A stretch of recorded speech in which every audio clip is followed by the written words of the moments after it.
Yo, what's good, my people? It's your boy Jason Gooner back again with some more content for the people. You know, it's match day, people. It's match day.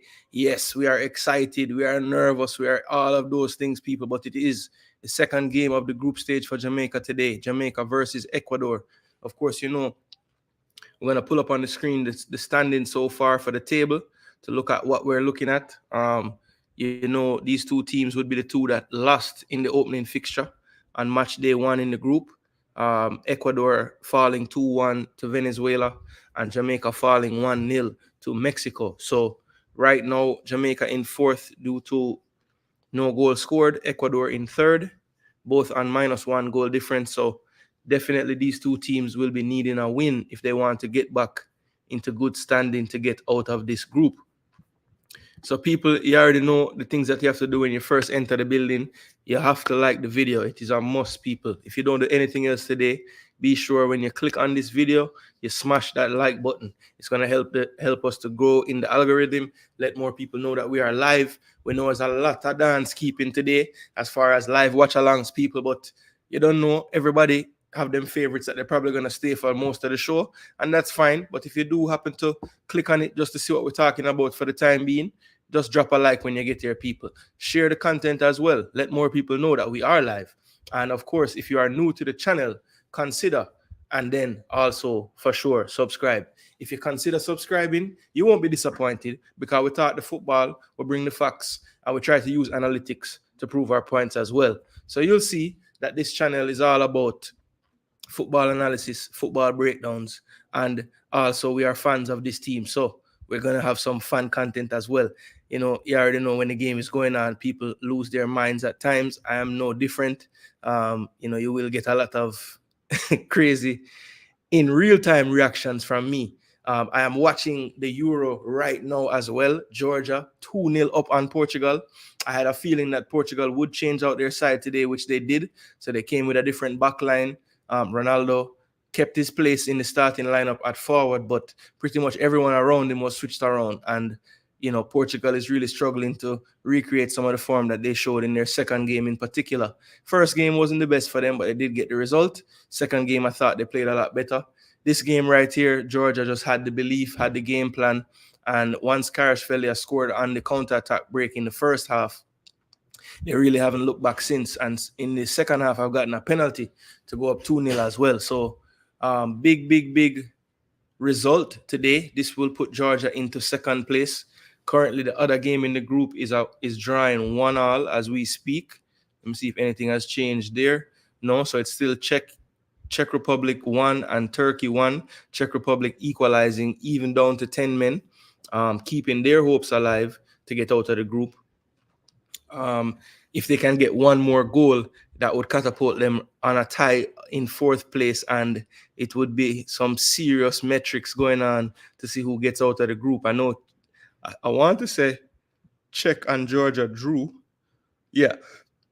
So head-to-head would be locked up. If Czech scores another goal, they'll finish on 4 points with an exact goal difference and exact goal scored. So I'm not sure what the next one would be. I guess they would go to the disciplinary points after that. So it could be a calculator metric thing going on to see who gets out of this group. What's a little strange to me though, points total, then goal difference. Why is it they have Georgia in third if they have a equal 0 goal difference and Turkey in second with a -1? That don't make sense to me. Strange. I'm not sure if they have that right, Just looking at the third place team standing as well. Of course, I'm keeping an eye on that, being as how my Dutch team failed to finish first or second and finish third. Dutch right now is still the first ranked third place team, which is good because that will give us a better matchup in the next round. We will be playing a group winner for sure, but as of right now, it's going to be either Romania, England, or Portugal as that first round opponent. So we'll see where everybody ends up in due time once this game is finished. But as it currently stands, Portugal would still top the group. Turkey still in second and Georgia third, but I need to check on that because based on what I'm seeing on the goal difference, I would think that Georgia would finish above them. But we'll see how that play out, people. But they're still 2-0 down. There's 6 minutes plus injury time left for Portugal to try to salvage something out of this one. But we'll see. We'll see. Georgia, I must say, I have to commend them. I did think that in their first two games, they were maybe a bit unlucky not to get more points. But today they've been able to put it all together and put this performance on the board. I think their performances so far in this tournament have warranted something more than just the point. As I said, Turkey did give them a 3-1 beating, but I thought that game was a lot closer than the scoreline would have suggested. And in the second game, I thought Georgia probably didn't have as good a performance even as in their first, but they were able to draw that one with Czech Republic. And then in this game today, as I said, people, they are really executing the coach's game plan to a T. Quite fine being out of possession, but their triggers for the counter-attack are working very well. A lot of 3v2, 2v2 situations being made by the Georgians, and the once they get the ball to their attacking players, they're really connecting very well. There's another break where they get a shot off, just misses to the near post. So this is really a class in counter-attacking football and how to maximize when you do win the ball from your opponent that's in possession for the most part in the game. He really should have crossed that, though. It would have been a goal. So yeah, what I want to do, people, if any of you who missed my program a couple hours earlier, I did go ahead and show you guys what I thought my predicted 11 would be. But what I'm going to do now, instead of showing you that again, I'm going to actually pull up the Jamaica game on SofaScore. And they usually come out with some possible lineups. And it looks as if the squads are out, people. So let's get those on the screen. The squads are out. The squads are out, people. So let's go ahead and get those on the screen right away.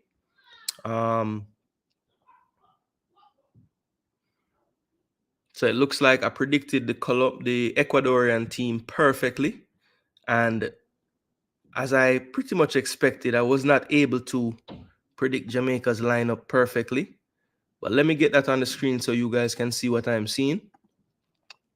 So here it is, people. This is the lineup for the match today. Kickoff is going to be in 1 hour and 15 minutes.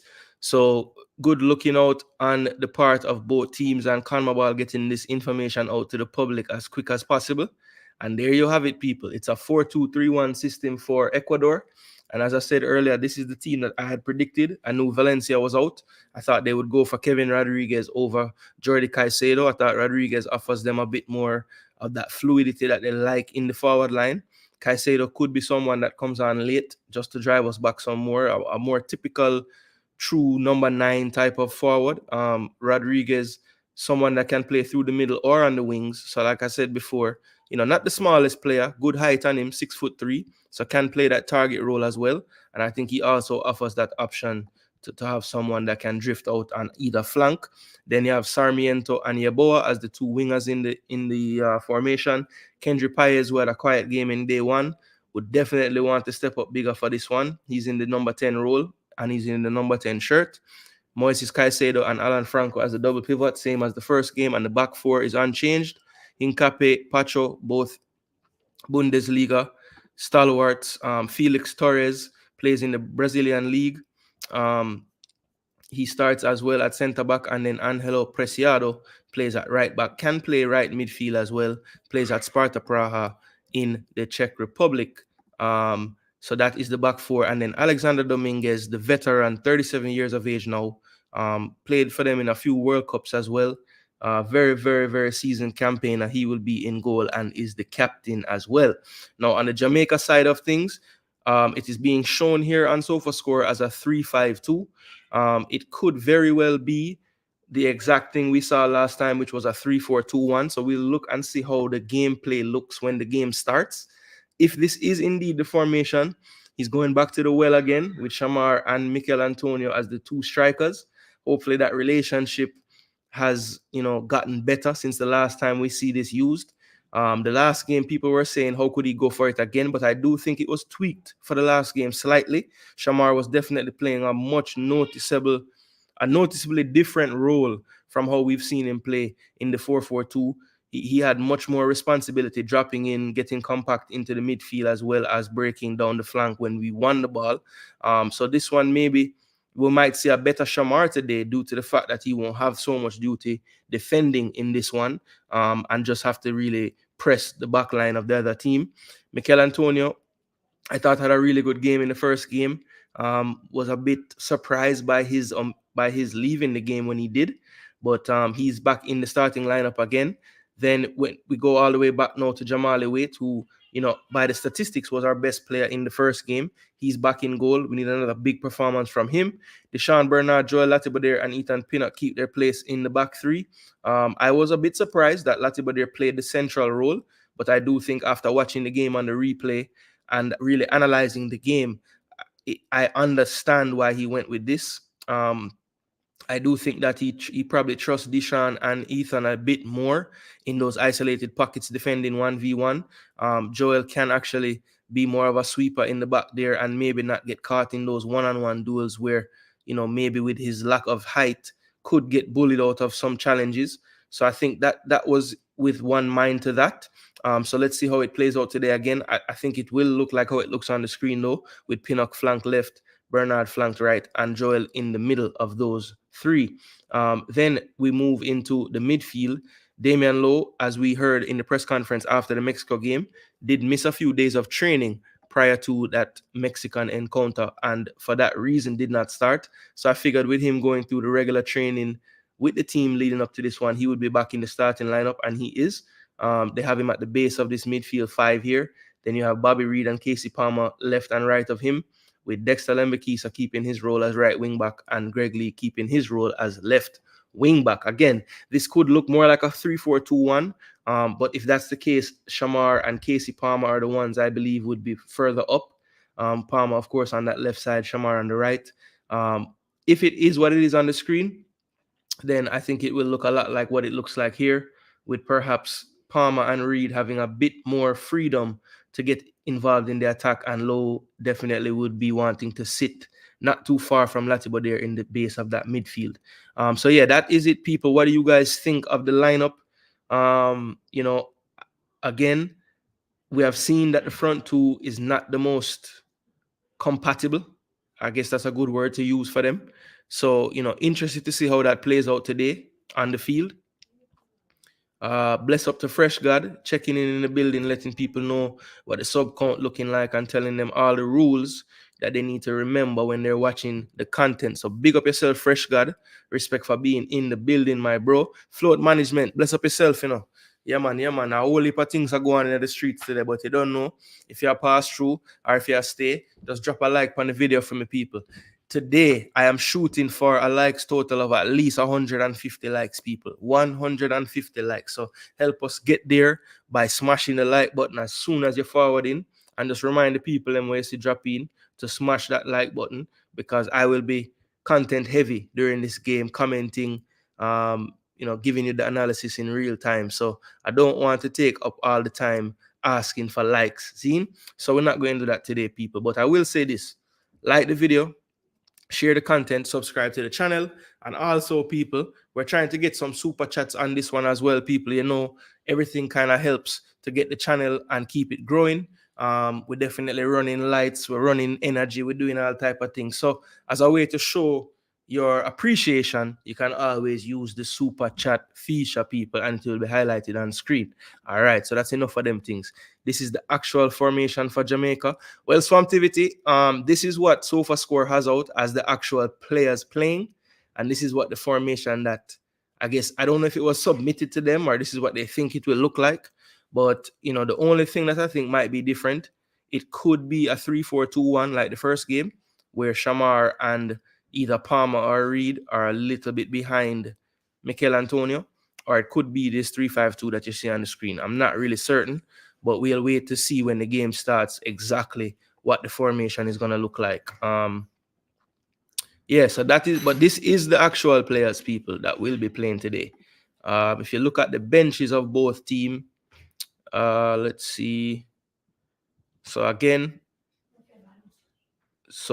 one thing to note, Yeboah was listed as doubtful on this team sheet, but he is starting. So let's see if he has any effects of any niggling injuries or anything going on. I do think that's a player that we have to keep a keen eye on for the first game, or for this game. And also Jeremy Sarmiento. I think those two players will be crucial for them if they're going to have any success in the attack. Obviously, we've spoken about Kendry Paez before.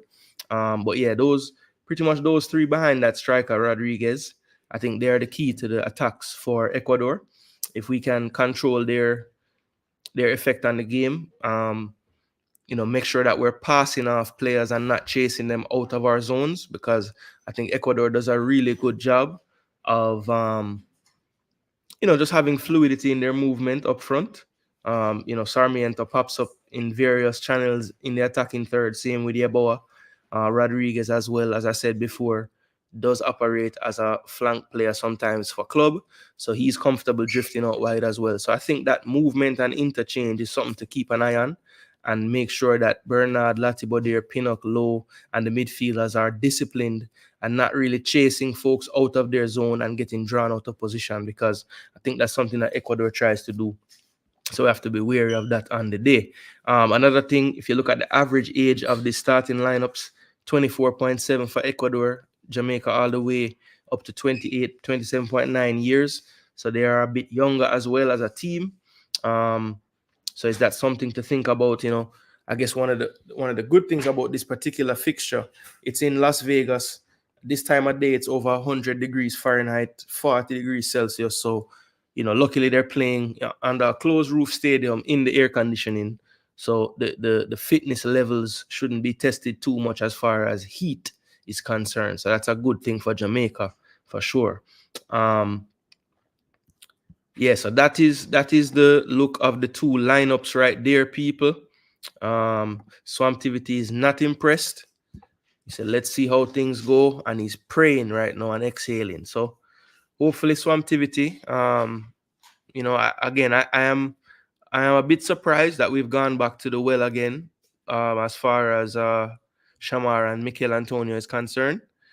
My only hope is that they have been working on that chemistry and that movement and synchronicity of the movement, because it has been looking a shambles when they both play together in most recent times. So, people, this is what we got, the 3-5-2 system.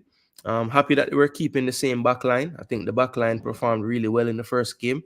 Jamali Waite, as I said before, is going to need to have another big performance. He did make it into the team of the week of the first round of matches.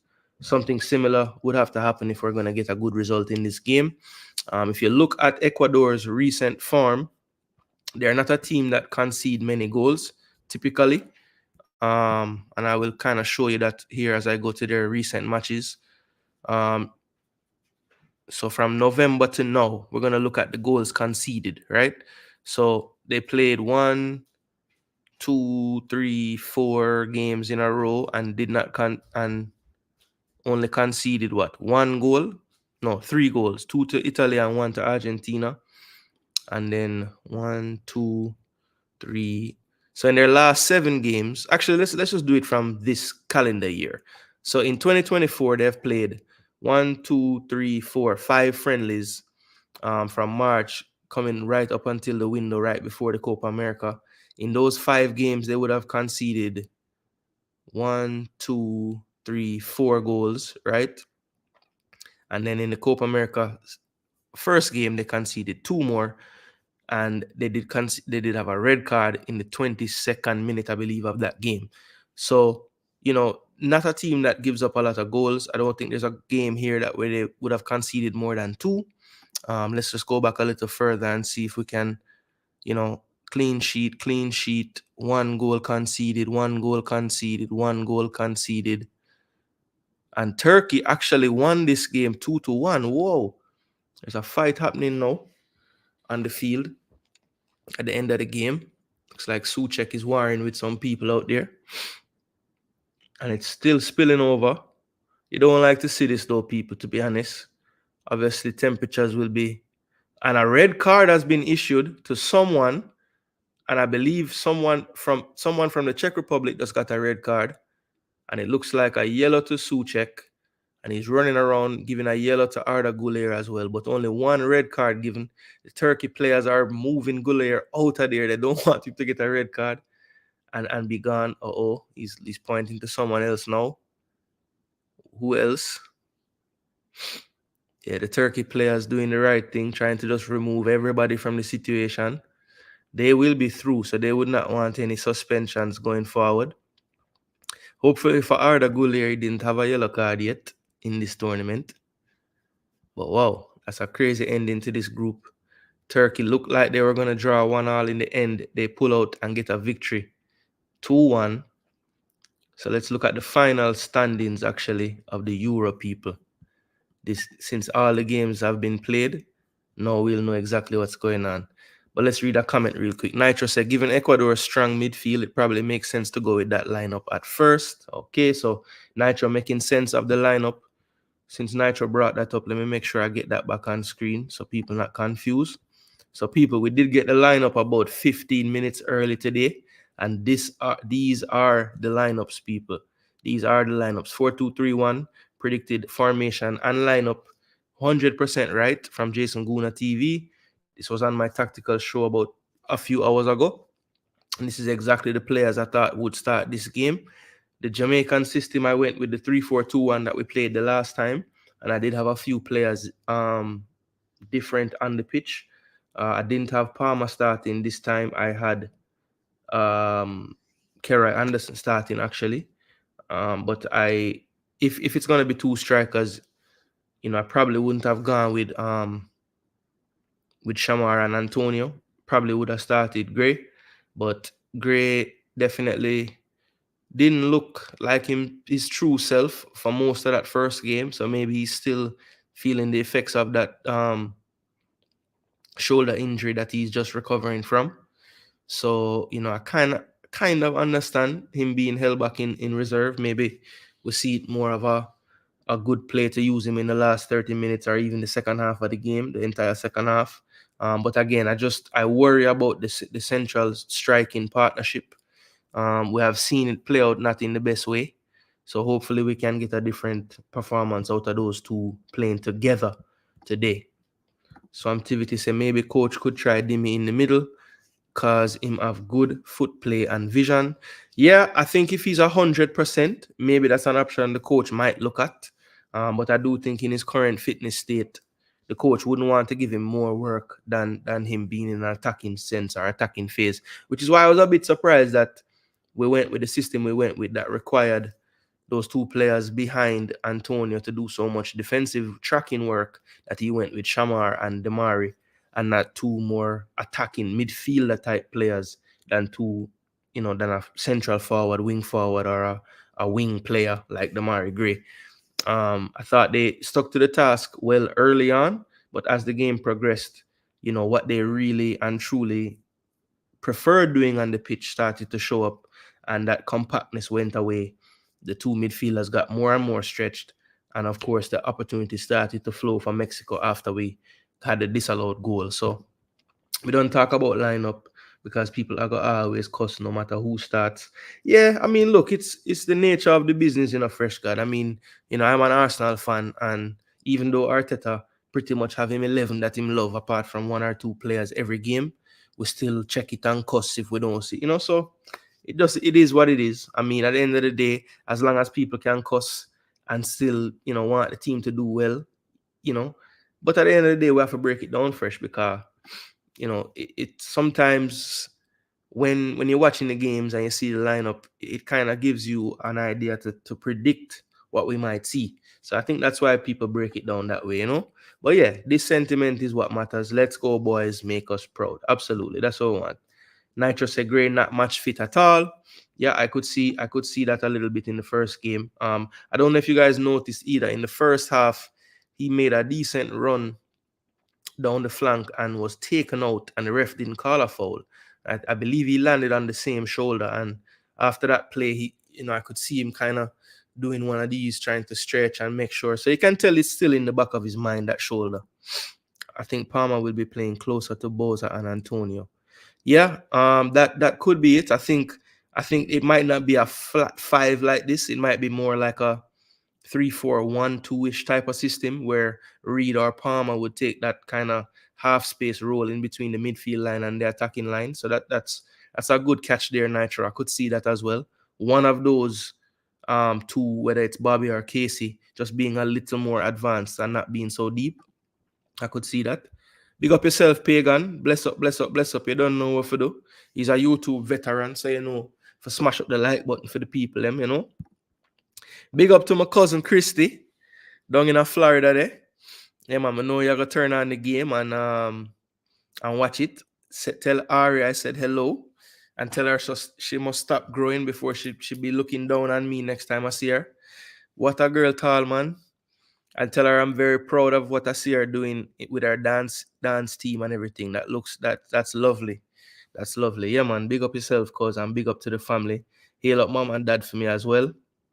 Yeah. All right. So we are what? We are 56 minutes from kickoff, people. 56 minutes from kickoff. So we're counting down. I have the team screen. I have the team on the screen. But I just want to check in. You know, we love football. We love all the football going on. So I know that the group play has ended in the Euro. So what I want to do is just pull up all of the groups. The matchups for the second round are available as well to see.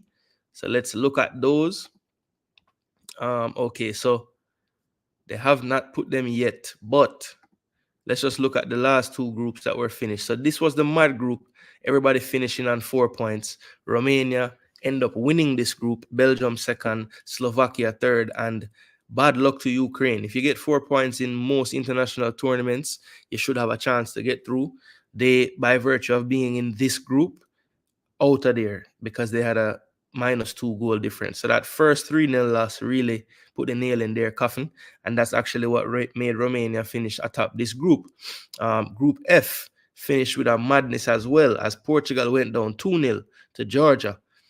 And because of that, Portugal still won the group, but it was a little tighter than they would have liked. Turkey ended on 6 points as well after their late goal against Czech Republic.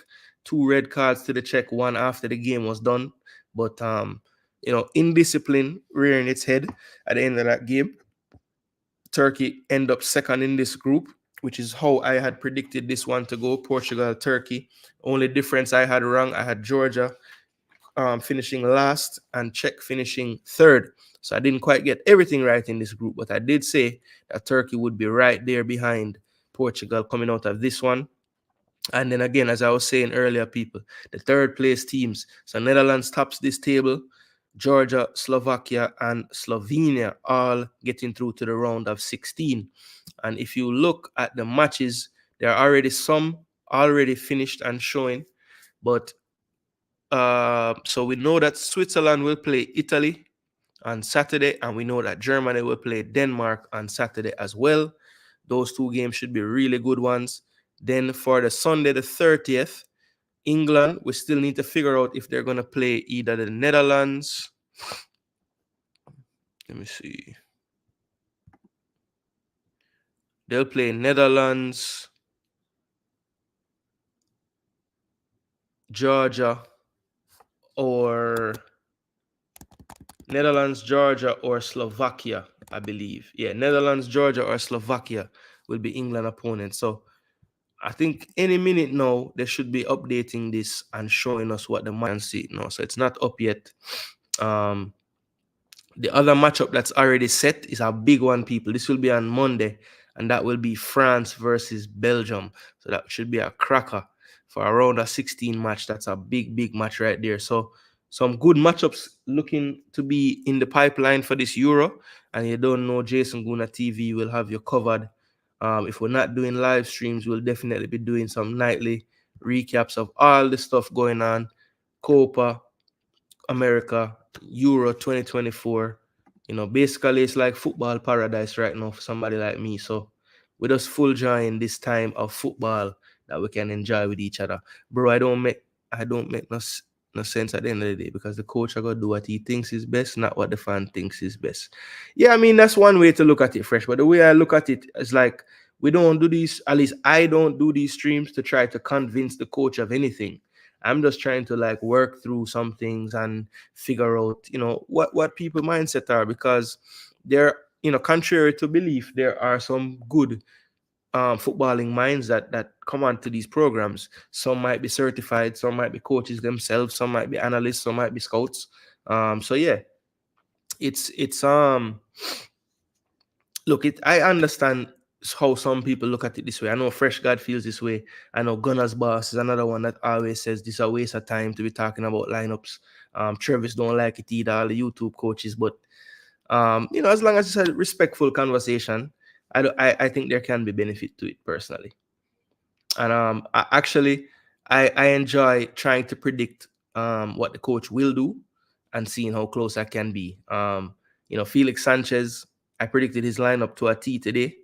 Coach Halgrimson, I didn't quite get right, but very rarely do I get his predicted lineups correct, so I don't feel too bad.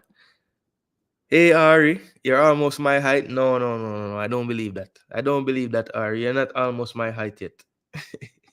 You might be though, because you look so tall in those pictures. My gosh, you're looking down on mommy though. Portugal was trying hard to avoid the next round where they'll be playing either Germany, France, and Spain. Well, I want to tell you, if Turkey did score 2 more goals, them would have played one of them. I used to be a fan who kills up themselves about lineup, but at the end of the day, I caught myself and said it doesn't make sense. Okay, so you are just, this is literally you going through a phase of change. I understand. England lucky to avoid Germany, France, or Spain until the finals. Yeah, okay, so it's on the screen now. So perfect, people. So Romania got the Netherlands, which I was hoping for of all the teams left. I mean, if Netherlands play how they played yesterday, they won't beat even Romania though, if we're being honest. But let me go back and pause this, because they just showed the games, the matchups. So I'm going to read them after you. All right, so the Euro round of 16 people is gonna go like this. Saturday, the first game of the day is going to be Switzerland and Italy, right? Second game of that day will be Germany, Denmark. Then we'll move on to Sunday. The first game is going to be England, Slovakia, right? So England, after that poor first round, gets a favorable draw on paper, I will say, against Slovakia, even though they have played some decent football so far this tournament. And then you have Spain and Georgia in the second matchup on Sunday. Then we move on to Monday. We have France, Belgium as that first game, at the early game of the day. And then the game after that will be Portugal and Slovenia. So that's a crazy bracket right there. The winner of the France-Belgium will face the winner of the Portugal-Slovenia game, the winner of Germany-Denmark to face the winner of Spain and Georgia in the quarterfinals. And then the last 2 games on Tuesday will have Romania and the Netherlands and Austria and Turkey. So Netherlands, after finishing third in their group, if you look at the 8 teams or the 4 teams in that kind of corner of the bracket there, Netherlands would look at that and say, boy, we lucked out finishing third and only having Romania, Austria, and Turkey to get by to make it to a semi-final. As I said before, people, Netherlands is my team. But I'm not going to lie to you, I am not very confident right now, even if we're going to play Romania next, because the type of football that we play right now, I don't see us beating even Romania. So we need to get it together if we want to get any further in this competition. But the round of 16 is set, people. Should be some good matchups. Looking forward to doing all of that and covering all of that for you guys. Let's see.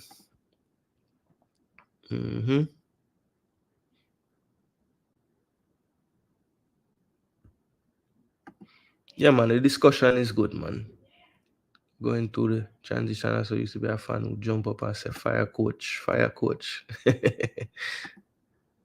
Dutch not doing well at all. Yeah, may I tell you, brother, it's not going well for the Dutch right now. They're not really up to par. I don't know what's going on. We look so good in the pre-tournament qualifiers. I guess the added pressure of it being meaning something. Might be getting to the players, I guess. I don't know, but I'm not impressed, brother. None at all. Yeah, people. So let's get back on course now. We are 47 minutes from kickoff in this one.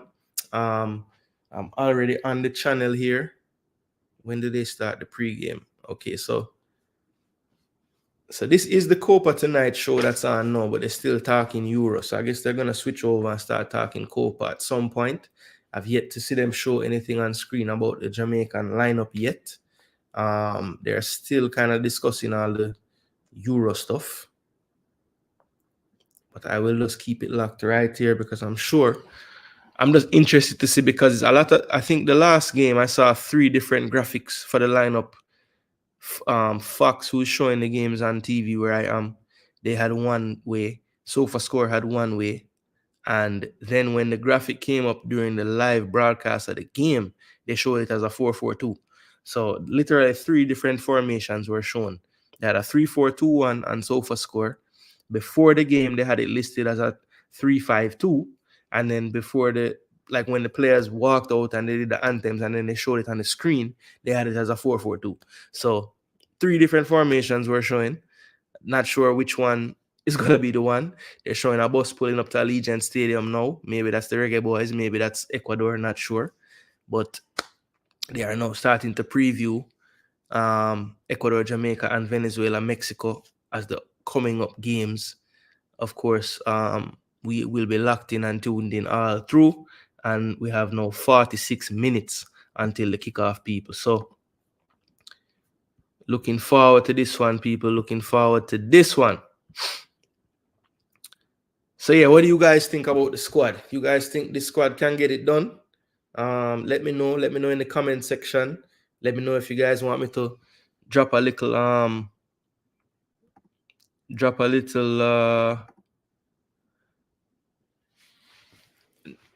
drop a call-in segment, or even a little join in the stream segment or anything like that. If you want to voice your opinion on the starting lineup. For me, just a bit concerned with the attacking lineup again. I've yet to see Shamar and Mikhail really work effectively together. So that's the one thing that I really would be a little bit unhappy about as far as the team sheet.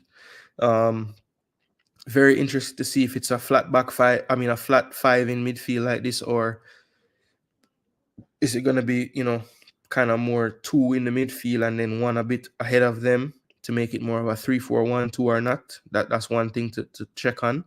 I'm not sure how that's going to play out or how it's going to look once the game starts. Very interested to see that. As I said before, Felix Sanchez, really no surprises on my end. This is what I actually predicted the team to look like. So you can see that the research worked. Just looking back at some of the games that they have recently played, watching back their game against Venezuela as well, that let me know. So let me see. Phone does a bling off, people.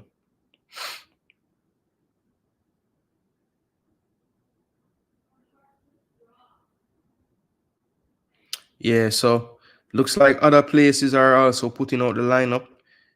Everywhere else is showing it as a 3-5-2. So that might very well be what we see today. Let's see who else. Checking.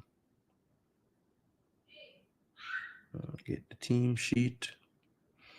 Official team sheet from CONMEBOL. All right. JFF have posted as well.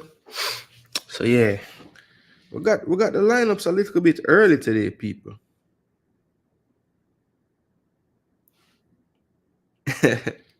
So when I'm a long time sistering them, I sent her I share the content to her, and the first thing she asked me if I'm gonna be a Ras. So as you know, people, my father is a Ras right now. Of him. The other day the man sent me I saw a picture of him at the Reggae Boyz game versus Dominican Republic, and he must stand up. And the man here reached to about like a little bit above him waist. You know what I mean? So I have a long way to go, people. I just hold a fresh and things, so my hair curl up, but if I ever was to comb out or like pick my hair out, I would I really realize a whole heap of hair up on my head right now. And through me as a youth, I always used to have some like, clean haircut and them thing. The people, she's actually the second person to say that to me. Of like my friend them when we used to have, I grew up in Jamaica, asked me if my rest because one asked me if I starve the barber, and she asked me if I rest me, I go rest. But no, that's not the plan still. But I don't know, I just not feel like trim right now, to be honest. I don't know. To be honest. All right, the levels sound good, people. Yeah, so just let me know. Want to think about the squad? You know what I mean? Want to think about the squad?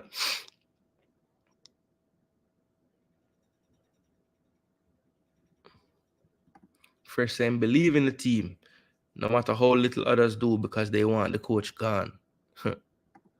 With Bobby, Casey, and Nana, it either 3-man midfield or Bowser and Bobby on the wings. Yeah, could be.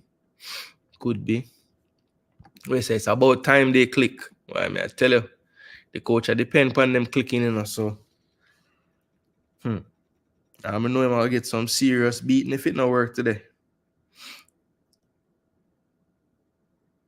Some serious beating if it not work today.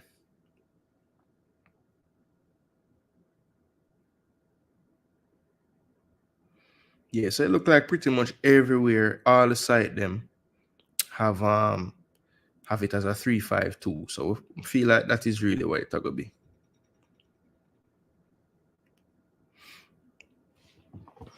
Big news today out of the England camp as well, people. Big news yesterday out of the England, or today out of the England camp. Phil Foden had to leave the camp and head home. I believe he's expecting his third child to be born. There were some conspiracy theories going around that he left because he can't deal with Southgate tactics anymore, but that's not the truth, people. He left because he had his I don't know if he's married, might be just be his girlfriend or whoever he's with is expecting his third child. So congrats to the young man for putting in the work off the pitch as well. And making his family bigger,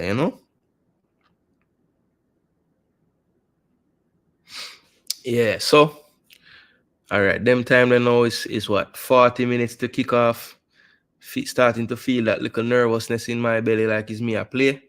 But I don't know when Jamaica play, so you start feel after a while, Not very attacking at all. Yeah, Rob Smith, I don't think that's very surprising. I mean, I know we need to win and we need goals, but this coach was never gonna come out and go ultra attacking against Ecuador or most teams for that matter. So I'm not surprised that it looks this way. If we set up like that, let's see if we finally get the star game from Palmer. Yeah, I mean, I would think that Reed and Palmer can, maybe express themselves a bit more in midfield with D'Lo in the base of the midfield. I know that's something that Rob Smith you were kind of concerned with before the first game, not having his energy in there in the midfield. So they'll have that energy there this time. So hopefully that unlocks a bit more for them. Saka soon leave to robot boss. Them can't figure it out without instructions. Yeah, I mean, it, it's funny you say that, because somebody was saying, well, if Foden leave because him can't take what go on, pretty much the whole team are gonna leave then, because I don't really see him getting the best out of many players on the team. Most of them struggling right now. So yeah, what would attacking be like though? Maybe like I've heard a lot of fans saying instead of playing with both wing backs as quote unquote defensive players, why not try like a more attacking player on one of the sides? Maybe a Cephas. Well, Cephas is the name I've heard more than anybody else's on one of those roles, just to give you a little more attacking impetus, maybe. But when we really and truly look at this Jamaican lineup or squad, I should say, 1, 2, 3, 4, 5. I would say, are of the outfield players. One, two, three, four, five. Five of them are really and truly defensive options or central defensive options. Karoy obviously can play deeper in the midfield, but can also play box to box and attack in midfield. So I won't count him. So it's literally like, five more attacking options and five more defensive options. So of those five attacking options, of course, Damari Gray, normal starter, probably on the bench due to, you know, not being the most fit right now. Ronaldo Cephas, an option that could have started. Coach decided not to go for him in this system. Kaheem Dixon, another option for the coach, had a decent 10 minutes off the bench, got a decent rating of 6.8 in his time. Would the coach start him from the start in this game? I always caution that he wouldn't. I know some argue that he needs to get more of a chance from more minutes on the pitch. And then Alex Marshall, who he didn't trust to play in the first game at all. So, the more attacking options, it's really not there. I mean, we're down two. We have two less people to come onto the pitch than Ecuador. I think Mexico had like four more people than us on the bench in the first game, or three more. So, again, this thing about taking players that can't help the team currently, I just didn't understand it, because it just limits you when you want to change things up. Like Ecuador have so many options in this bench to make things look different. They have all of these players from Minda, not Corozo, but yeah, Minda, Corozo, Ortiz, Mena, Gruezo, well, Gruezo to a lesser extent, Caicedo. All of those guys are attacking options that they could use, and they're without Ener Valencia because he's suspended. So even without their top striker, they still have more options to, freshen up their attack than we do. And again, that's why I was telling you, it might be an issue that we are going with players that can't even help us in this first group stage. I just didn't see the point of that. Not for CB. Okay, yeah. Well, him said Damian Lowe is a midfielder, Rob, so can't count him. But Guna, honestly, these new baller are always talking about systems, this system that. Felt like players who were considered world class figured it out back in the days. Well, I think Rob Smith, it's with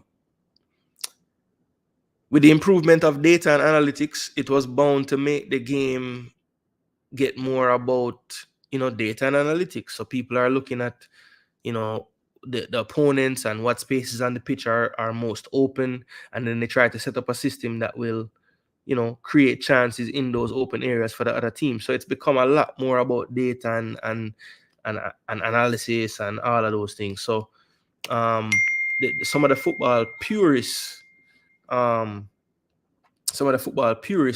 really love that it's so data driven. They just want to put the ball out there, let the man them express themselves and play football. But I think we have gone past that, and I think that's something that the faster you come to grips with that, the better off you'll be, because you'll kind of understand why some of the things happen. I remember, I'll never forget, there was an interview after, not an interview, but a press conference after one of Arsenal's games. And I think he was saying this to be funny, but I think he was exaggerating the number. But he basically said, I think Arteta said in a game that we beat City 1-0 earlier in this past season, I think Martinelli ended up scoring a deflected goal. The man said that Arsenal played like 50-something formations in the game or something like that. And again, I think he was being funny, but, he probably meant like, they played like 10 to 15 different styles in that one game.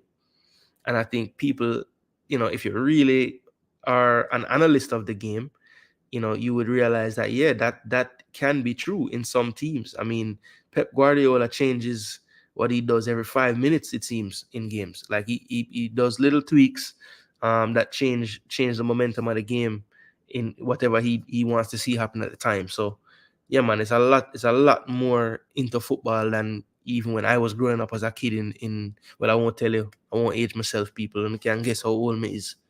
Them say me forward from good stock, so I still look like a youth. As a matter of fact, if me ever cut off my hair and cut off all of this, would I think I'm a son of the stream them. let's also remember a lot of players didn't make themselves available, which could have played a part in that.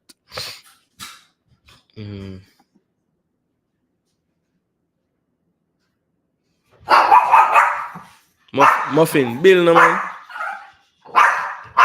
Oi! That be nice. Live now. Baby girl asked me if I'm done. Why am I sit down in front of the laptop? I talk to her. No, I say I ask if I'm done. But my day I sit down. You just sit down? Never mind. No, I just start. I've been on for about 50 minutes now. The lineup come out. People them across the lineup as usual. Wifey say hello everybody. Fresh got a dead with laugh. Yeah, bro. My dog did want to drop her take on the squad, you know. Muffin go crazy a while ago. It's like she see I don't know what she see, but she see something on TV what she never like and beer barking. I thought she was just barking at Rob Smith comment, but I'm not sure. Them say hello, Mrs. Gooner. Mrs. Gooner, make them know that you like the hairstyle and the beard, see? Because people might ask if I'm going to be a Rasta man like my father. As I bring up my father in my peer, blessing son and to the rest of the chat. Go boys. Yeah, man. And Nicholas now disclosing Mrs. Gooner's real name live in the YouTube. She was gonna be Mrs. Gooner, you know, and you gotta put her name out there now. And you and Brent do the same thing. Big up yourself, Brent. Up. 30 minutes to kick off. The countdown is on. They're interviewing Moises Caicedo now. Getting ready for the game. Caicedo is young, you know. Keep forgetting the man young. Man look like a little youth.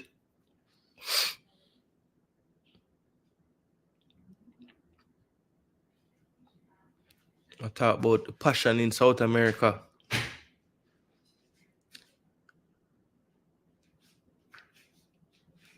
He said, what would it mean to win a Copa at 22? He said, un sueño.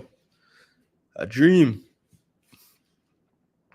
So they're showing Ecuador starting lineup now. Dominguez in goal, 37 years of age. Yeah, Preciado, Felix Torres, William Pacho, and Hincape. So left side playing the German League. Torres in Brazil, Preciado in Czech Republic, Alan Franco, another one playing in Brazil, and Moises Caicedo, Ecuador, Bala, Chelsea Bala, Kendry Paez will be going to Chelsea when he turns 18, still 17. Jeremy Sarmiento, Brighton, Yaboa, and Kevin Rodriguez as well, playing forward, taking over for the great Ener Valencia. Looks like they're going to highlight Piero Hincape on the screen. But I wanted to highlight Kevin Rodriguez. As I said, this is the player. He plays in Belgium for Royal Union. Let's see what he did this season, though. See what kind of goal scoring form he's in.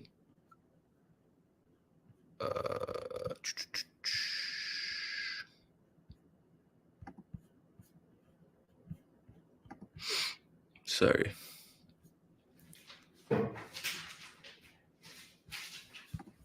Oh, there we go. All right, we don't need to see what he did at the Copa. Let's see what he did in the Pro League. So 6.81 for the season. Didn't get many starts, 3 starts, 19 games played, 3 goals, and 2 assists. So really got spot minutes, but as I said earlier, can operate anywhere on the front 3. As you can see, he spent some time on both wings and also through the middle. So Kevin Rodriguez, 6'3", but does have the ability to, go to either flank as well, utilize the wings. Let's take a look at Yeboah, see what kind of form he had this year.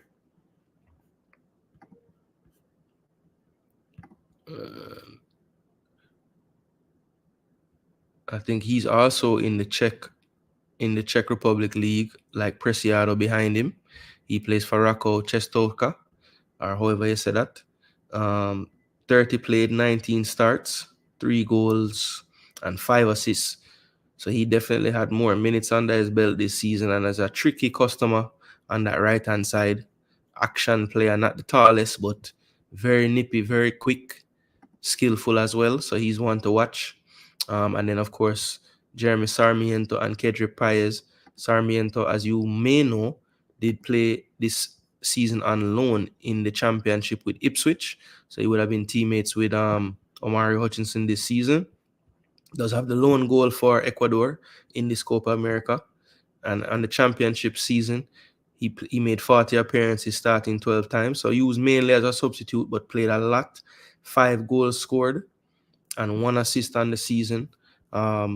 Should be heading back to Brighton this year. And we'll see if he can crack into a more starting role back in the Premier League next year, or if he moves along again on loan. Still only 22 years of age. So a bright future ahead of him. And then this is Kendry Paez, still playing locally in Ecuador for Independiente del Valle. And at the end of this season, 30th of June 2025, he will be heading to Chelsea. So this is their season so far: 13 games, 4 goals, and 3 assists.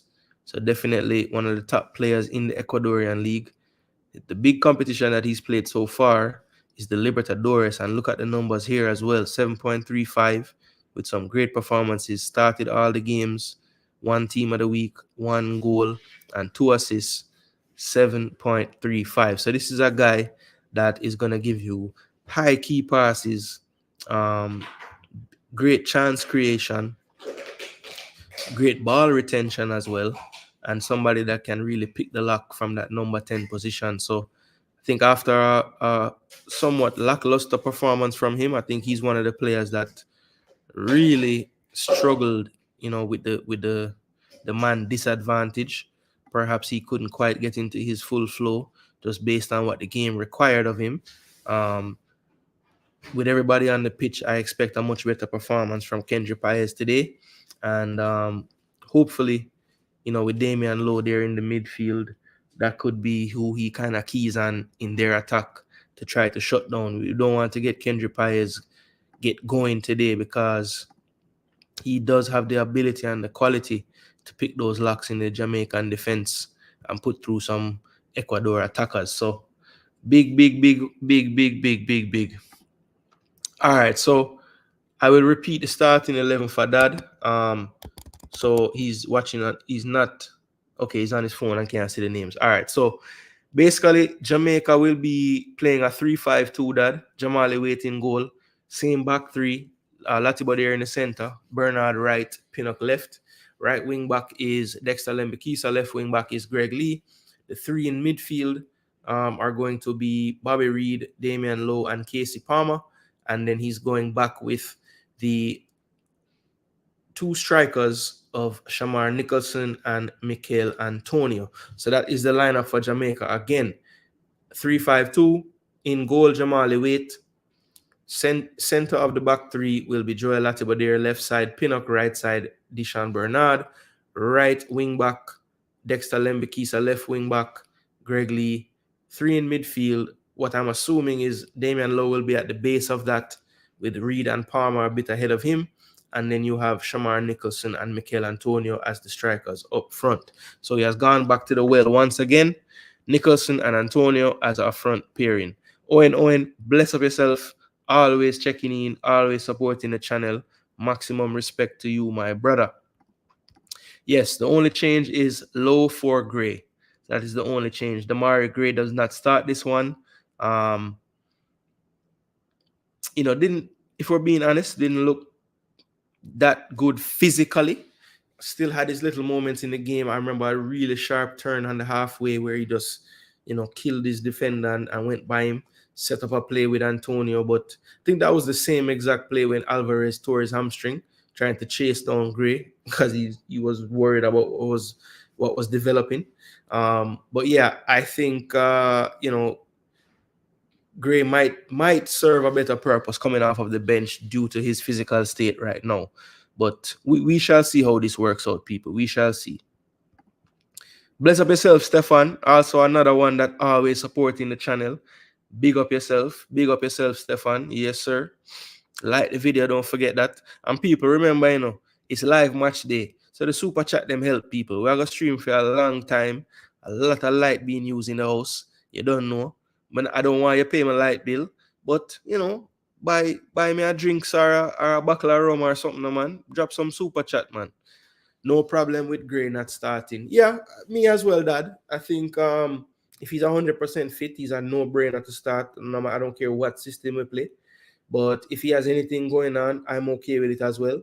I do think that he will come on at some point, but I'm okay with him not starting based on what I saw in the first game.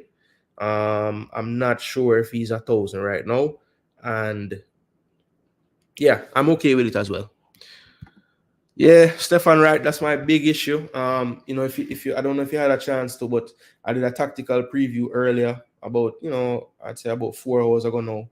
And I pretty much said it would be a similar type of formation. I still thought he would go with the 3-4-2-1 like last time. But I figured that since Lowe didn't have any issues with the family and didn't have to leave camp, he would be back in the starting lineup this time. And I think also if he was around that whole time last time, perhaps Gray wouldn't have started. Bobby Reid would have played further up the pitch where Gray was, and it would have been Palmer and Lowe in the midfield. So that's my thinking. That's why I think we ended up with the starting lineup we did. I think he was pleasantly surprised with how Bobby Reid played there in certain aspects. Maybe not all the way, but I figured once Lowe was with the team, he would have been there. Dad says, hope to see Dixon for some meaningful minutes, at least 20. Yeah, we'll see. We'll see what the coach has up his sleeve. I guess one of the benefits to not starting Gray is that the attacking options look a bit more, there's a bit more substance there because you have Damari Gray, you have Cephas, you have Dixon as your 3 attacking options. I guess Alex Marshall as well would be a 4th, but I just don't know if this coach will give Alex Marshall any game time. So yeah, Cephas, Gray, and Dixon are really the 3 attacking subs. So I would be shocked if we don't see at least 2 of those 3, and more than likely all 3 at some point.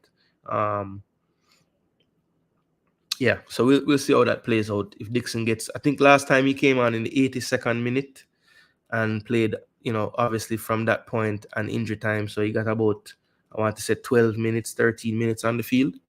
Was able to get a 6.8 in that 13 minutes. Let me just pull up his stats from the first game real quick to show you guys. We are 20 minutes from kickoff, people. 20 minutes from kickoff, people. How the likes looking? Let me know. I've been smashing the like button.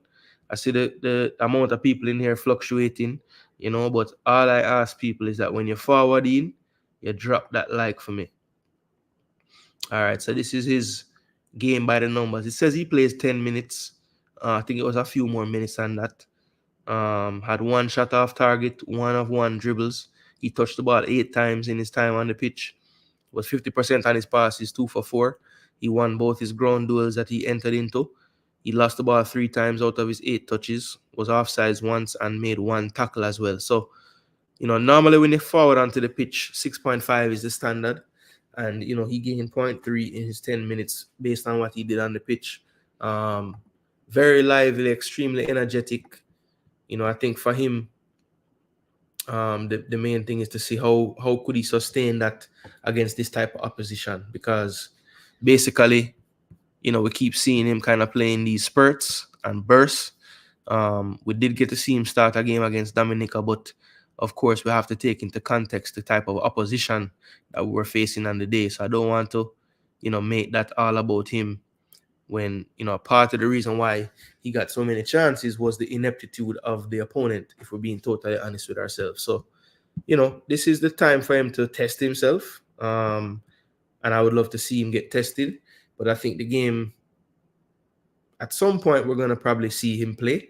And as Dad says, he's hoping that it's at least 20 minutes. We'll see if he gets that 20 minutes. Palmer and Boza, me not trust them. Okay, so him have two people him not trust. Slingstone, big up yourself. People say we must stop play Bobby out wide because he's too slow. And I'm like, what? Yeah, I don't agree with that at all. It would be the same formation from last time, with Boza and Bobby behind Antonio. Yeah, I'm thinking it could be that.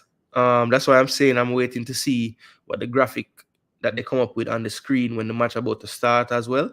But every site, when you're talking about SofaScore, FotMob, Google, everywhere showing it as a 3-5-2. So we'll see. There's actually some uniformity in the systems all over the internet today, whereas in the last game it was like I saw like 3 different ones. So we'll see. Marshall, now see the feel, yeah. Yeah, I don't think so either. 26 likes. All right, people. I'm gonna smash that like button, people. Smash that like button. Don't forget. Hopefully, this formation means that Bobby won't be stuck playing CDM. Yeah, I think Lowe probably will be the closest to that back line of all the midfielders. But again, it could be where Lowe is playing with someone beside him, whether that's Palmer or Bobby Reed, and then Palmer or Bobby Reed would be pushed up into like that 2 role behind Antonio, where how it looked last time. Yeah, okay, so it was an 80-minute sub and he played 3 extra minutes. Okay, so it was 13. Cool. Kerry Flavor, bless up, Dixon with the energy. Corey MPA, blessings, bro. Blessings, bro. Brent Garden say, no matter what, no matter who start, no matter what kind of formation, they keep them nice. Brent, that's true, Brent. That's why I don't need to send the super chat and the super sticker them, because there's so many jerseys to buy, and I'm putting out this content for Reggae Boyz. The Reggae Boyz for just send me jersey, I don't know why I have to buy them. I put out so much Reggae Boyz content. Me'll buy it still, because me support. I hope Adidas now take on a cut, because I know JFF need the money. So I will buy every jersey that I wear. I don't want no gifts. If people give me anything, I will give it to other people. We soon get some nice results too. Why, Fresh, I hope you're all right, my brother. I hope it starts today, because we need it. Respect Brent for the super sticker. See, Brent has set the pace there for everybody. $5 on the board. Yes, people. So we're going to drop some super chat to them, and we are putting a lot of work. We are run with stream. Well, I'm not gonna lie to you still. Even if we never did a stream, I'd be sitting right here watching the game. The only difference is I wouldn't be sitting here commentating to myself. And I must say, people, that most of the feedback I've gotten from people that watch these streams when I do a live watch along, one of the main things they bring up is they like my commentary, because I think I try my best to try to describe the action. Obviously we get I talk to the chat at times and I might not follow along with everything, but I think even if you, for whatever reason, if you don't have a chance to watch the game, I think if you listen to my commentary, you could follow it along very well, because I think I'm a decent commentator. I forward from good stock. If any of you have ever heard my father commentate a game, yeah, he's very good. He's very good. Brent, I laugh. I'm saying we have good players. I hope so too. Why CVM have Latibo there in midfield like them blind or something? Well, CVM, is them take the cake for most mistakes ever in a squad reveal. Because the man them have whispered at the team. Well, Leon Bailey wasn't a mistake for them, but it was a mistake for the coach to try to play him, to call him. So yeah, I wouldn't trust anything that you see at CVM. Believe me. Wait until CVM start show the world feed, and you can start believe them. Latibo there ain't play CDM, for God's sake. No, he's not. Yeah, man, don't turn it on until the game start. As a matter of fact, when you turn it on, you might as well have me play pan the weight name there, so you can hear the commentary from me and the analysis from me, because I'm sure. Well, so CVM, tell me something, Dad. When CVM show the game, you're getting the American commentators on it, or you're getting something else? Either way, me better than them. So you might as well have this playing at the background and I watch the game on CVM. The only thing might happen is CVM might be a bit ahead of me for some reason, and that might be a 9 still. I understand that. Hopefully the thing is synced up well. Oh, me the way behind. Yeah. Wow. Well, I shouldn't be that far. Shouldn't be more than about 15, 20 seconds, I think. Last time it was good timing with the play-by-play I had on screen, because pretty much what I was describing is what I would say on the screen at the same time. Speaking of which, people, I'm gonna switch gears and put it onto the put the play-by-play on the screen now. While I'm doing that, people, that will give me a chance to remind you. Yeah, no, that is true. In football, that is true. Because normally, like, if we are watch the same game that day, I'ma call you, and you did I react, I'm in a seat yet, it's very annoying. So I'm overstand still. Forward at halftime and let us know your thoughts, while we break it down. All right, so let me get this on the screen so that we can show you the play-by-play. Let me refresh this page. All right, so let me share this screen now.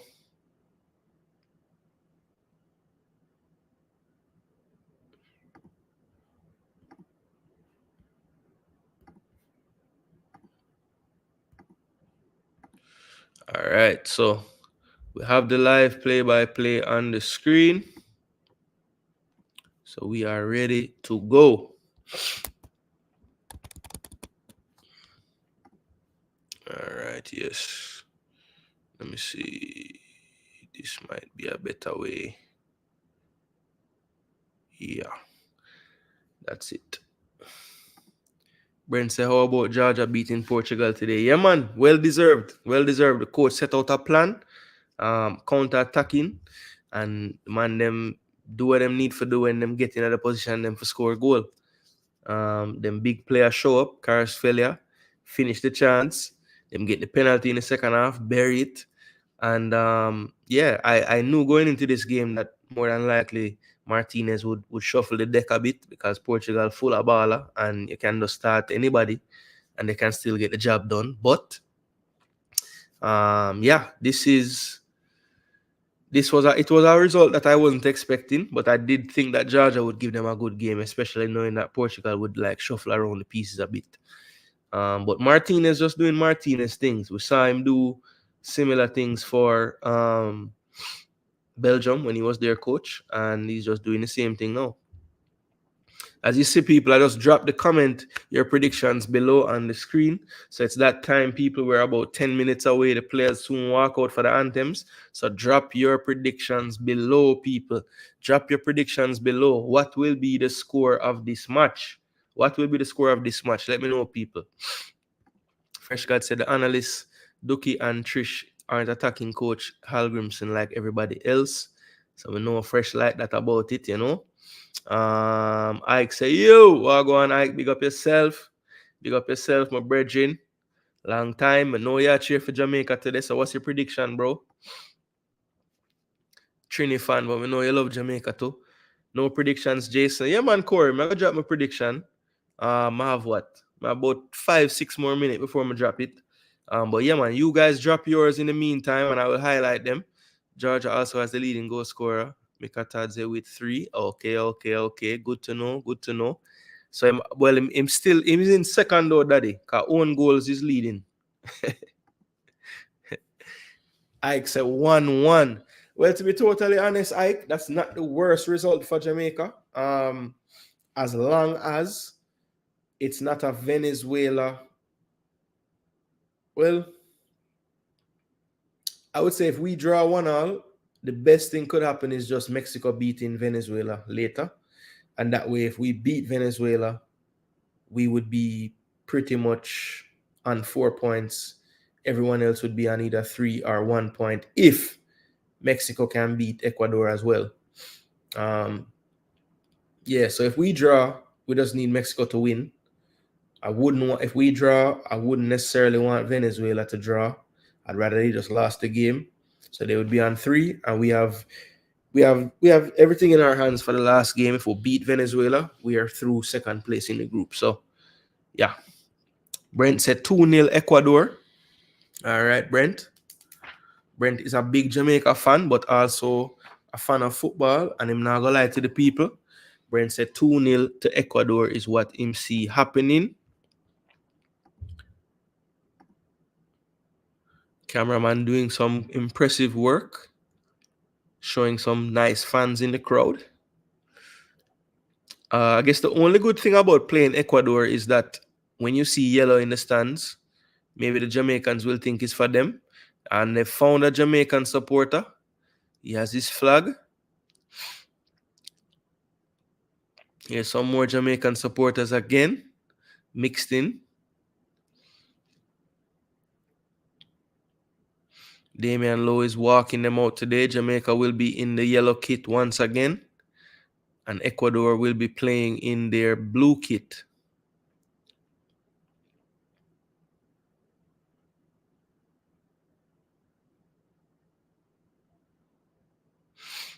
And the teams are walking out, people. The teams are walking out. Keep dropping your predictions below so I can let you guys know. Corey is going one more. 3-0 Ecuador. Yep, straight bad mind. Claudia with no prediction, just a hope. Blessings, everyone. Blessings to you, Miss Claudia. Hopeful for a win today. I believe that's all of us. Swamptivity. Die-hearted fan. See Jamaica winning 1-0 with this defensive ball game. Yeah, I don't see this one being high scoring. If it is, I don't think Jamaica can win. This Ecuador team does not concede a lot of goals. This Jamaica team, I mean, we've seen them score 3 on Canada, but that's not something that happens very often. Jamaica scoring more than, I'd say 2 goals in a match. So, yeah, I think if Jamaica's going to win, it's going to have to be 2-1 or 1-0. I don't see us scoring more than that against this opponent. So, yeah, we're going to have to keep it tidy in the back. I think Jamali Waite is going to have to come up big again, because I do think that Ecuador will create chances against us. I don't think we'll be able to hold them at bay for the entire 90 minutes. So Waite's just going to have to come up and make the stops when we need him to, so we can stay in the ball game and score 1 goal on them. Look, my prediction for this game, as Ecuador sings their anthem right now, I think that Jamaica is going to have a tough time with Ecuador's ability to keep the possession. That's going to be a typical trend you're going to see throughout this tournament with Jamaica. We're going to have to concede the bulk of possession. My hope is that in this game, with the addition of Lowe in midfield and the added freedom it should give Palmer and Reed, we'll get to see a bit more incision from them and some more line-breaking plays in this particular encounter. Jamaica is now singing their anthem. I'm going to say that this game, I actually agree with Ike on this prediction here. I think that this game is going to end 1-1. I think Jamaica scores their first goal and gets their first point in this tournament. In its history, this is their 3rd time here. I believe this is their 8th game that they're about to start now. So this is the first time we're going to get a goal, and this is the first time we'll get a point as well. That's what I think is going to happen.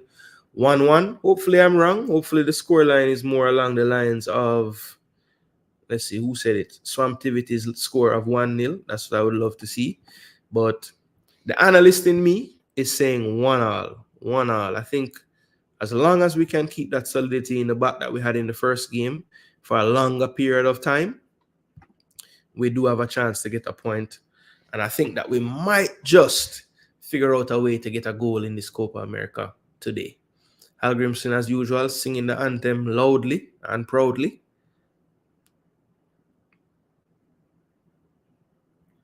Damian Lowe makes his way across the lineup of Ecuador. And we are now about 3 minutes from kickoff, people. 3 minutes from kickoff. So Let's see. Fresh God said, let's go, boys. We can do this. Go out there and show the world what we can do. Now or never, boys. Yes, that is it. That is it. It is now or never. That is the truth.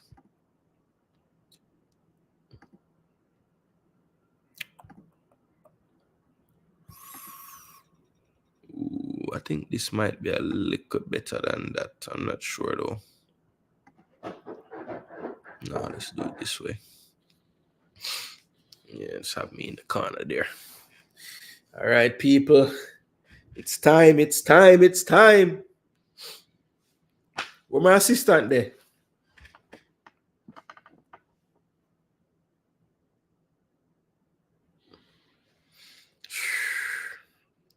All right, people. Ready up. Ready up. Ready up. Ready up. Match is about to kick off. Match is about to kick off, people.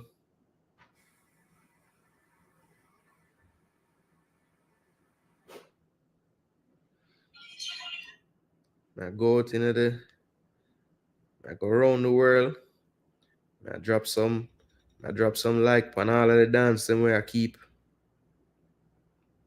Because I don't know. If it's one thing Jamaica has produced lately is YouTube channel.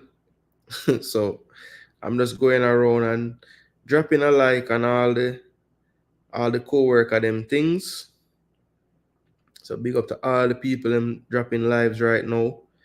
JD, iMaxit, Ryan with Intense, MG Sports, Cranky, 433, Presser, Ballets TV, Gunners TV. Yes, there are a lot of us out there, people, and all of us have a slightly different perspective and a slightly different voice.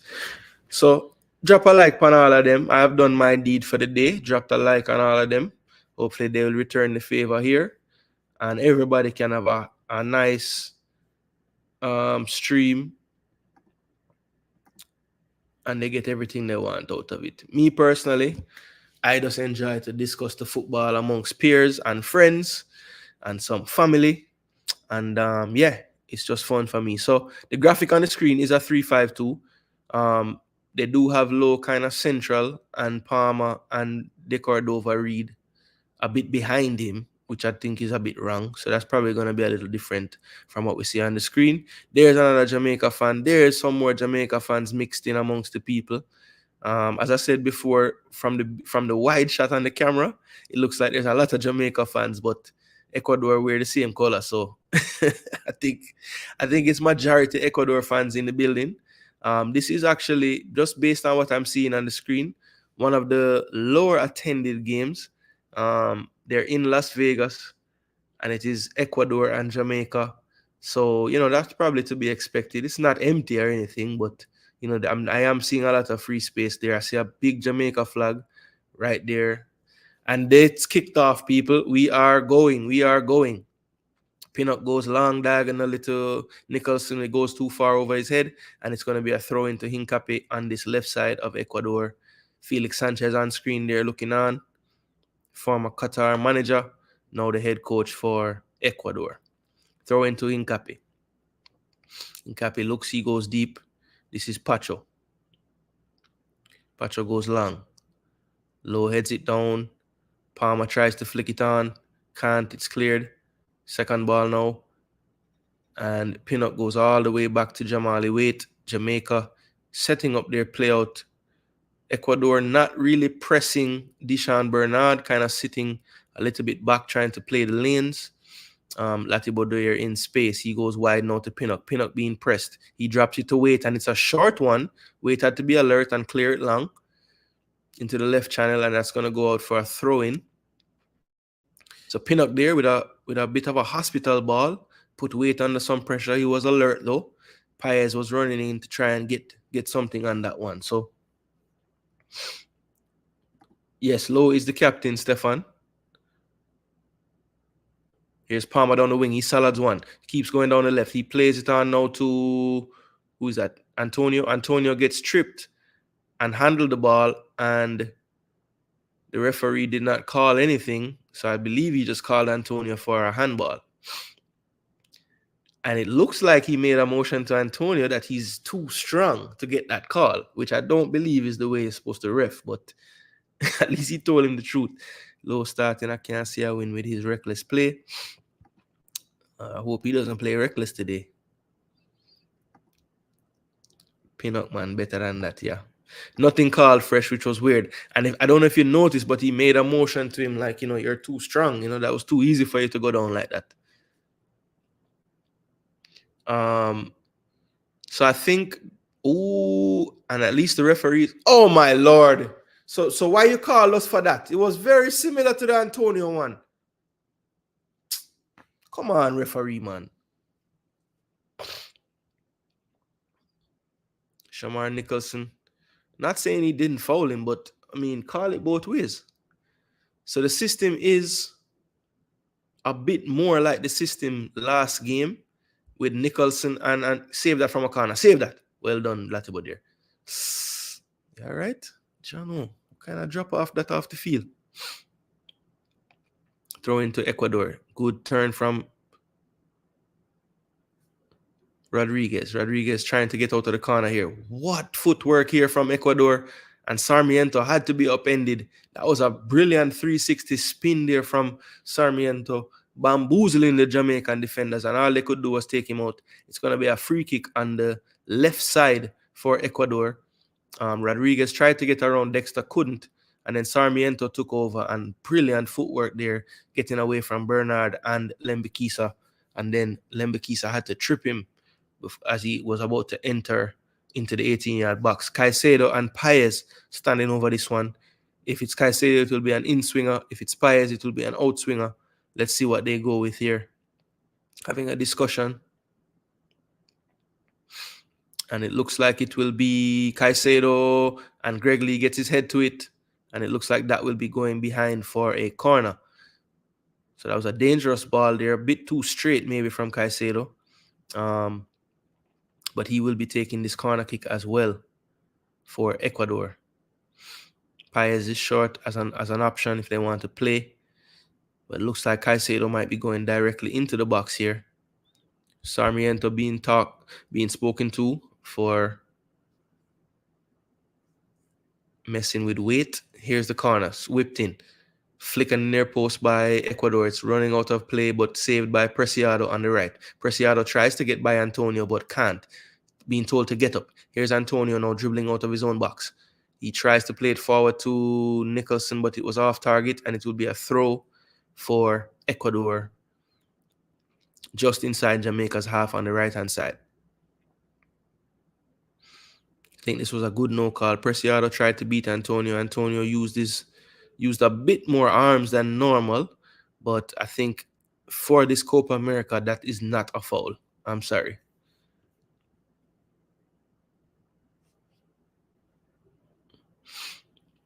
Sarmiento with a good turn in midfield. He's looking lively at the start of this match. He goes wide to Preciado. Actually, that's Yeboah, but it was already out of touch, and that is a throw-in to Jamaica. Yeboah was a bit mad that was a bit behind him, wanted it into the space in front of him. Here's Pinnock again. He goes to Wait. Wait finds Bernard. Bernard has Lembikisa and plays him wide. Lembikisa tries to go in field. Henkape gets his foot to it. That's through on goal. Here's Kendra Paez, chips it, and it's over the bar. And that is the problem there, people. Bad giveaway from Dexter Lembikisa. Tried to beat Hincape in the middle, and Hincape got a toe to it. It rolled out to Caicedo. Caicedo smartly played Paez in that middle channel in between Lembikisa and Pinnock, and Wait did come out and put pressure, which forced Paez to go over the top, but he will think that was a big miss. It could have been offside fresh, I agree, but I think on the field of play, they didn't call it, so it would have had to go into VAR for it to get checked, but it would have been very, very tight. And here's Caicedo, plays around Low. So Low and Palmer sitting beside each other in the midfield. Bobby Reed a little more advanced on the left, playing basically where Gray did last. Here's a 1-2 from Ecuador trying to find Yeboah, but that's too long, and it will be a goal kick for Jamaica.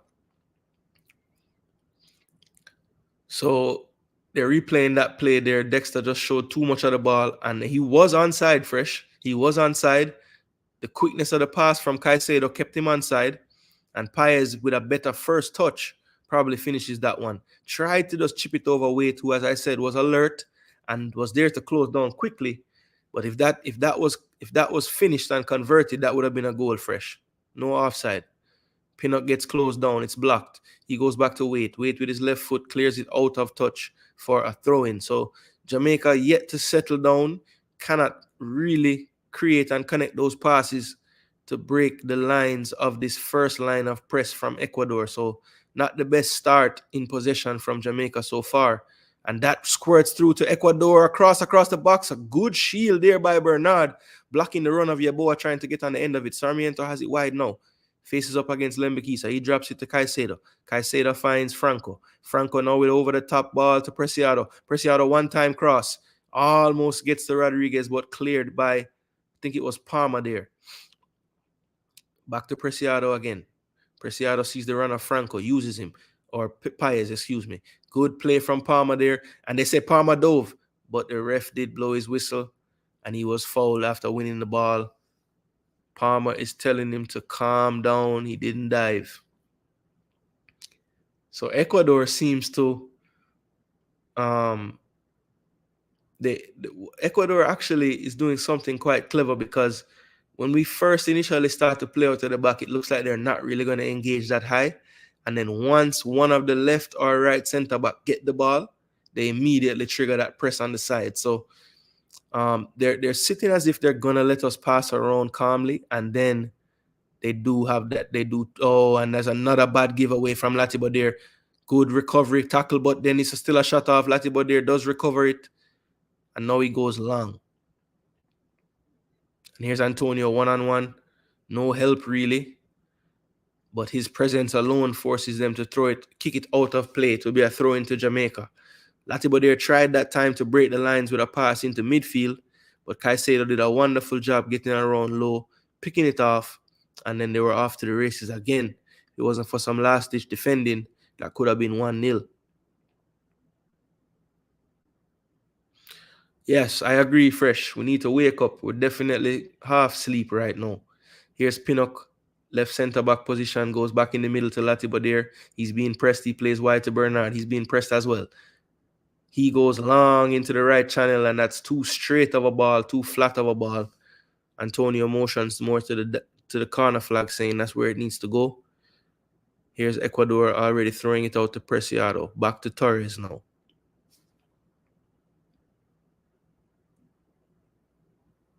Torres still looking. He now goes long, and this is going to be too long. It's going to be a throw-in close to the corner flag on the left side of Jamaica's defense for Greg Lee. They're showing that pass again into midfield. Lowe didn't even want that pass, really. It looked like he was just running into a space. Latibo there was able to get back, and then Bernard with a crucial block that ends up ricocheting towards Latibo there, who eventually gets it out for a clearance. Here's Damian Lowe being pressed. He kicks it into touch for a throw-in. Incape will take right in front of Jamaica's bench. 10 minutes gone in the clock. Jamaica yet to really possess the ball at any point. And it's going to be a goal kick to Jamaica. Rodriguez doesn't agree that he wasn't given a foul there. Referee didn't say anything, and it's a goal kick to Jamaica. 10 minutes, 25 seconds on the clock. And so far, Jamaica is definitely second best in this one. Jamali Wade goes short. He finds Pinnock. Pinnock goes back to Wade. Wade looks and just kicks long to Ecuador. Header. Second ball won by Ecuador. Bernard tackles, and he wins the ball, but is called for a foul. Sarmiento is rubbing his leg there. Not sure if the follow-through caught him.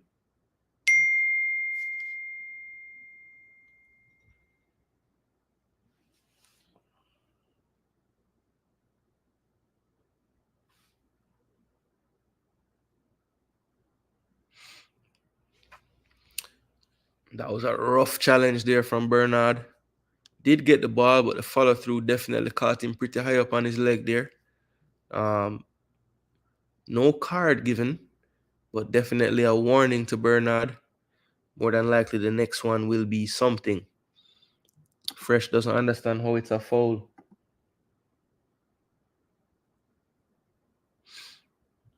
Pinnock clears with his head. It's gone out to the right side to Preciado. He's looking again, looking to cross. He lays it wide instead. Here's a cross to the back post. He's free on the back post. Good header down. Scramble in the box, and Jamaica eventually clear it out for a corner. The number 6 player, Pacho, was wide open on the back post there. And his header, if it could have been directed a little better, could have been on target. Dexter was in his way. Bernard got the first touch. Then it was a mix-up, and Palmer in the end jumped to clear for a corner. So Ecuador playing the entirety of this game for the most part in our half. Here's the cross from Caicedo, cleared. Second ball won by Ecuador. Nkape goes wide. Now back to Nkape. He tries to cross. Good sliding challenge from Jamaica, and it deflects right into the goal. Oh my word. What a fluke goal. That was a cross from Nkape. It was a sliding challenge from Palmer, I believe it was. And the deflection, somehow that ball had a target for the far post. It just goes over Waite's head into the far post.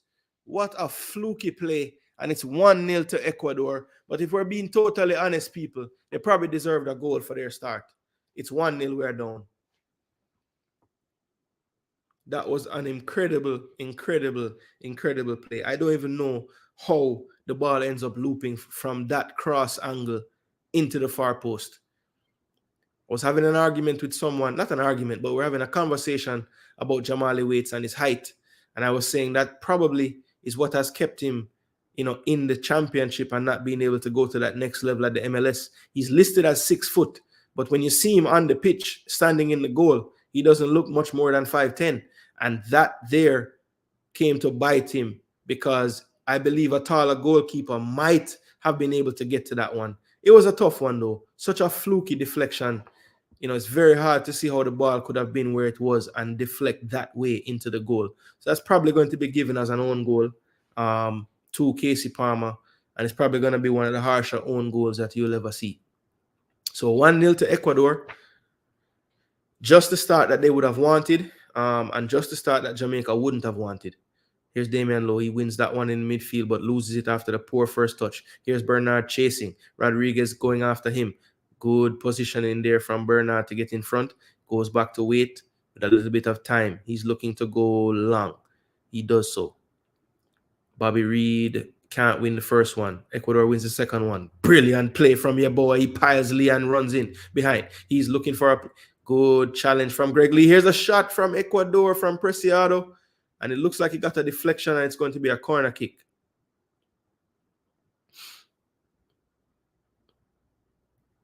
Yeah, boy, I can't believe that the ref didn't give him a foul on Lee's tackle.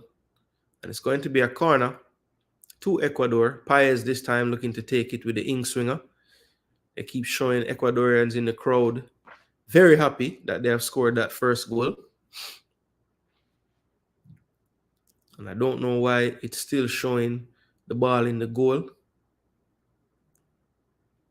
Lembikisa tries to clear. Bobby Reed a further head out, and Ecuador has it with Franco. Now he goes wide. Caicedo down the line to a wide open Preciado. He has acres of space to cross. He crosses on the ground. Good clearance from Pinnock this time. Second ball again. Won by Ecuador. Here's Caicedo. Goes in the middle to Kendry Paez. Paez back to Caicedo. Caicedo back now to Franco. Franco goes even further back now. Pacho. Pacho goes wide to Nkape. Nkape back to Pacho. Pacho now with Torres. Torres has Preciado wide and free. He goes to him. Acres of space. He plays it forward to Yeboah. Yeboah drops it to Kendry. Kendry now to Rodriguez. Jamaica is not getting close to anyone. Finally, we win a tackle there. Damian Lowe and Latibo there get it away. Back to Wait. Long again. Antonio wins the first ball this time. Heads it straight up in the air to Palmer. Here's Palmer now to Reed. Reed with a loose pass, but it gets to Lee. Lee now plays it back to Jamali Wait. Jamali Wait plays it to Bernard. Bernard finds Pinnock. Looks like Jamaica have changed the system to a back four. Latibo has stepped into midfield with Damian Lowe. So the coach trying to change something to get more of a foothold in the game. poor pass from Antonio there, trying to find Palmer on a 1-2. Good ball into the channel, but Pinnock is there to shield, and Wade collects. Rodriguez was fighting with Pinnock there, but couldn't get around him. Here's Latibo there. He plays wide to Lembekisa. Lembekisa back to Latibo there, now playing in midfield. Good through pass here now to Reed. Reed looking for Shamar Nicholson with a through pass, but it was a bit too firm. Incape gets it taken away from Low. Good play from Low here. And that should be a corner. No, he catches it. He goes back wide now. Low, keep playing, bro. So good anticipation there from Low, winning the ball from Incape. Deep up the pitch. It's going to be a throw into Jamaica, and Jamaica now in the 18th minute already bringing Pinnock up for the long throw. I don't know why we never try to just throw the ball in, play a 1-2 and cross the ball. We have no faith that we can just do anything with the ball. Like, geez and peas. And here's a throw from Pinnock. Dangerous area. It goes back to Pinnock on the second ball. He takes a touch. Now he crosses it with the left foot. That's a good looking cross to the far post. Flicked on by Ecuador. Bobby Reed looks to shield in the corner, and that should be a foul. Is it? It's not given as a foul. It's just a throw. So they're probably going to call Pinnock onto the other side to throw it long. No, this time they go short. Finally, here's Lee. Lee to Bobby Reed. Bobby Reed with a good whip ball into the middle. And that actually did hit the head of Deshaun Bernard, who ends up hobbling after that jump for that header. Dominguez was forced to push it over. It was a looping header. Really not going to, shouldn't have really caused too much trouble, but just to be safe, Dominguez puts his right hand and tips it over. It's going to be a corner kick to Jamaica on the right-hand side. Yeah, man, I tell you, brother, once the whistle blows, a different thing. Jeez and peace. All right, Greg Lee will whip this one in with his left. That's in the far post. Dangerous, good speed on that one, but good defending and marking there from the player at the back post in front of Bobby Reed. I believe that was Alan Franco. Yes, he got that clear for another corner to Jamaica. So why the man throw the ball this up? Sure. Much better trajectory on that corner there. I think the ones in the first game were a little bit too looped, not enough pace on them. I like to see them whipped in like that. Yes, Fresh, that is it. Good whipping. And here's Bobby De Cordova Reed now, who didn't have the best deliveries in the first game, it must be said. Let's see if he can do this a little better. Better height on that one, but well cleared by Preciado at the near post, and that's a foul for sure. In the middle of our midfield, Dexter Lembekisa was going to win that second ball, was pushed from behind by Yeboah, and it's going to be a free kick to Jamaica. Centrally, right in front of the goal, about 45 yards out. Let's see if Jamaica can find the right angle on this ball.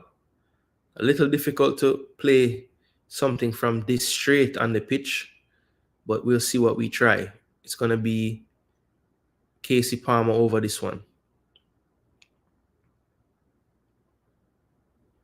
And they try to change the angle a bit. They go to Dexter. He clips one in, but that's cleared by Caicedo.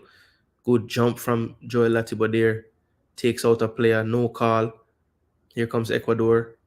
Bobby Reed can't get the first touch right. Here's Sarmiento. He has space and time. He turns. There's a player across there in the middle, and it's blocked by Joel Latibo there. Bit selfish there from Sarmiento. Had a Yeboah tearing down the right side, but he could not. And Kendry Pai is still feeling the effects of Joel Latibo there, basically challenging for a header and taking him out the air. Bobby Reed cut out the pass, couldn't control it, and Sarmiento was after the races. Good covering made him turn back. But yeah, he was a bit selfish on that one. Had a player in centrally and one coming down the right, couldn't find him. But a good block by Latibo there to force the corner. So I don't really think the corner was that bad. It just, nobody attacked the near post. And well, it was bad if no one was supposed to attack the near post, I guess.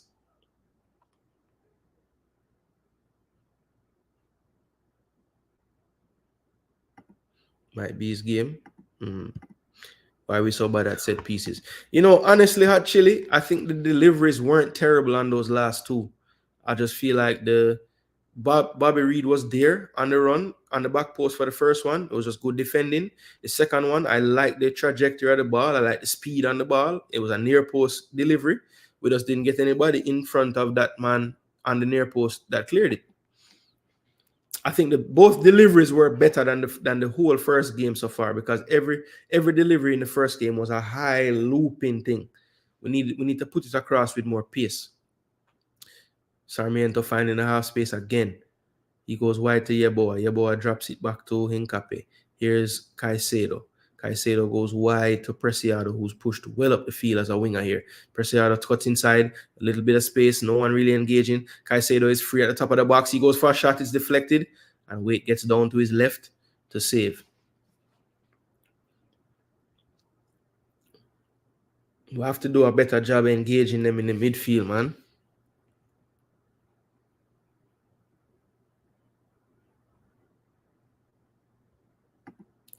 Okay. Yeah, I don't think the deliveries were poor. I'm just happy that they're whipped in with pace. You know, in the first game, it was too much loops.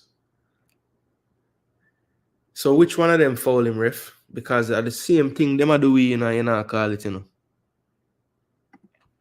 Robert, you there, Vegas? Got no invite to cheap or free tickets, would have gone to support. So why them have for cheap or free, Robert? You know, go to the game, man. Spend your money, man. Get up from the blackjack table and go to the game. Big up yourself, Robert. Make sure you like the video. Yes, so Casey got the own goal. Nick says this system makes no sense. We have too many defensive players on the pitch and still can't defend properly.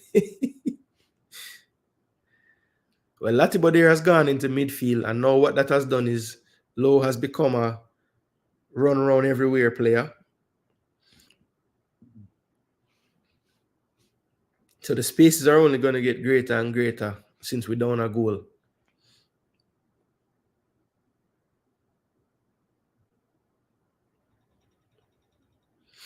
So they're showing the replay of this fluke goal again. Oh my gosh, man. That play could have happened 50 more times and the ball not deflect right so. So I disagree with what Nick's saying. Antonio called for a foul again. Antonio, nobody cuss the ref, brother. Because I'm outfield from early in the game. Just allow him. It's like we can't get close to them in the middle, Star. Yeah, I tell you, these South American teams and Central American teams give us so much trouble because they manipulate space so well. They're just very intelligent finding half space. Bless up yourself, Float. Drop a like on the video. No, it not look good at all. 25 minutes and I don't really see us getting into the game. I mean, we had that one spell where we had the long throw and the corner, but all of that just stemmed from, you know, winning one set piece, and you know that's how we're getting pressure. Nothing in the open play really, and they're just a step quicker than us to most things. Latibo there with a good strength in midfield there wins the ball from Sarmiento, and it's now back to Wade with Pinnock. Here's Bobby Reed dropping deeper now to try to get us out of this phase of play. He goes wider to Bernard. He still stays in the middle to keep playing. Gets it back from Bernard again. Now he goes to Palmer. Back to Reed. This is good from Jamaica. Let's try to keep the ball a little. Good switch of play to Lembekisa. Was a little bit too strong. Couldn't quite keep it in, but that was a good diagonal attempt. One thing that I've noticed, the coach looks to have pushed up, once he's pushed up Latibodere into the base of midfield, that's freeing up Dexter to get a little bit higher up the park. So let's see if that works out. Here's a throw from Hincape. From I saw Venezuela v Ecuador, I figure we would have issues with the speed of play. Yeah, I mean, we had issues with Mexico's speed of play in the first 10 minutes of our game. I think once we kind of figured out how the tempo, we got better. Good touch from Antonio, but there's covering support from Hincape again. He's being pressured by Antonio. Antonio almost wins it. Here's Low. Low wins it again in midfield. He's fouled, but no call. Here's Dexter Lembikisa on the flank. Fancy footwork, but Nkape is hip to it, and he puts it out for a throw. Low asking the ref why he's not a foul. It's going to be a throw in for Jamaica. Dexter Lembikisa leaves it for Pinnock, who will do his long throw.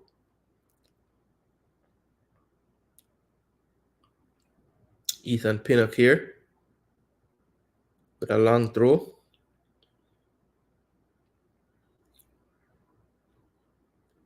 Nkape holds his face. Damian Lowe has his hands up saying, I didn't do anything. Let's see what happened here. So Nkape goes to, I don't know what he was going to headbutt him in the shoulder. I don't know what he was doing. Damian Lowe did absolutely nothing wrong. The ref is talking to him very sternly. I'm not sure what Nkape was doing there. He put his head down towards his shoulder. Lowe just protect himself, and the man hold him face. And here's a long throw. Lowe can't win that one. Palmer wins the second ball, heads it back into the box, but cleared now from Pacho. Here's Bobby Reed chasing.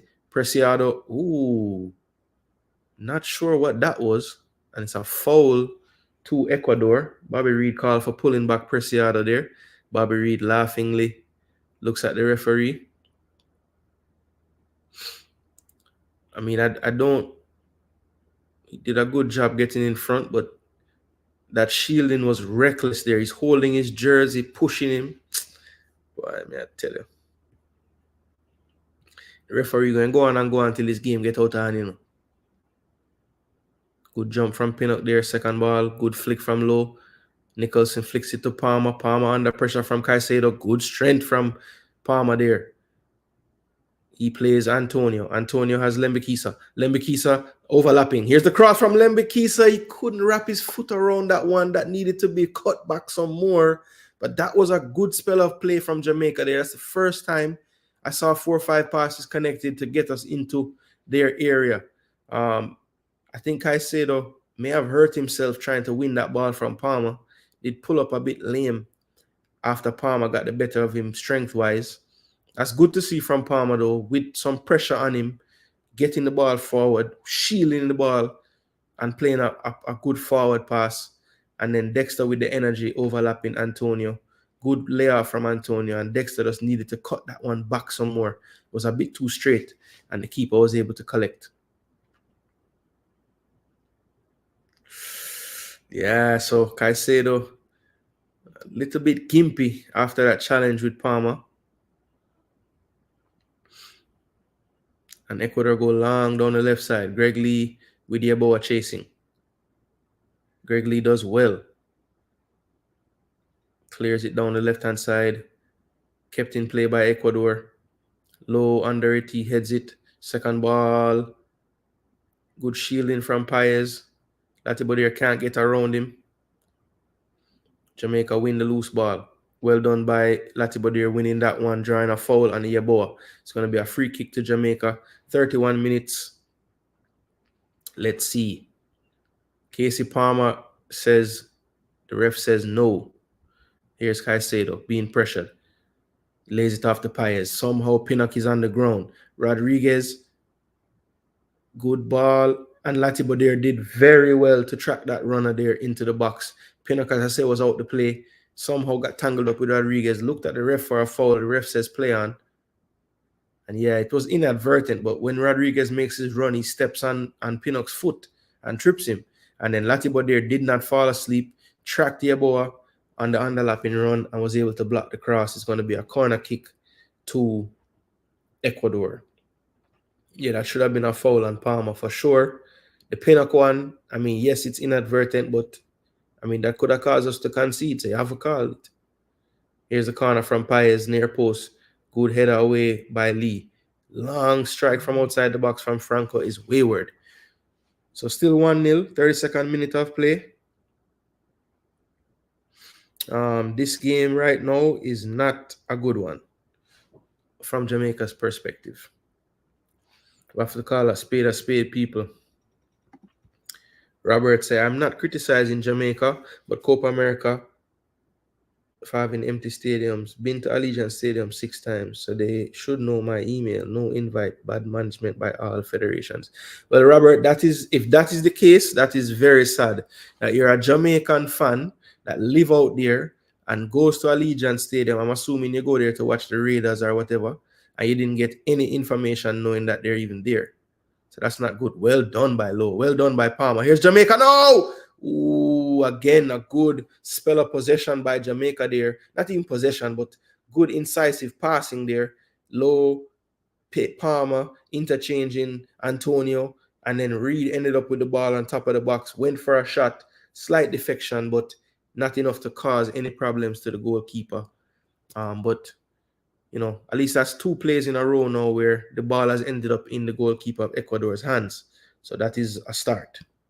Boys are last in this game so far. Yes, I don't know. I don't even know if he's touched the ball. Bobby Reed shows in the middle, being pressured, plays it back. Bobby Reed has become the general now, dropping in. He's dropping this one into the box to Antonio. Second ball should drop to Lembikisa. Lembikisa being pressured. He waits. Goes down the flank now. Sarmiento, good defending. Showing that he's not just a forward, putting in the work defensively. And Lembikisa will call Pinnock again to come and make this long throw. So Pinnock shoulder blade, them I got tired. Here's Pinnock now with his long throw, 34th minute of play. Can we win the first ball for once on these long throws, people? We just need a flick on or something. So here's the long throw from Pinnock. It's headed away by Ecuador again. Here's Lembikisa. Goes wide to Pinnock. Pinnock one time left-footed ball. None of the Jamaicans attacking that one. And that's a nice through pass to Rodriguez. But again, Latibode reads it and he's...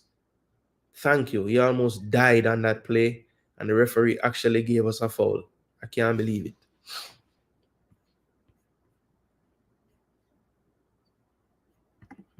Stefan said, I think this will be one of our most important players in the years to come. Really impressed with that youngster.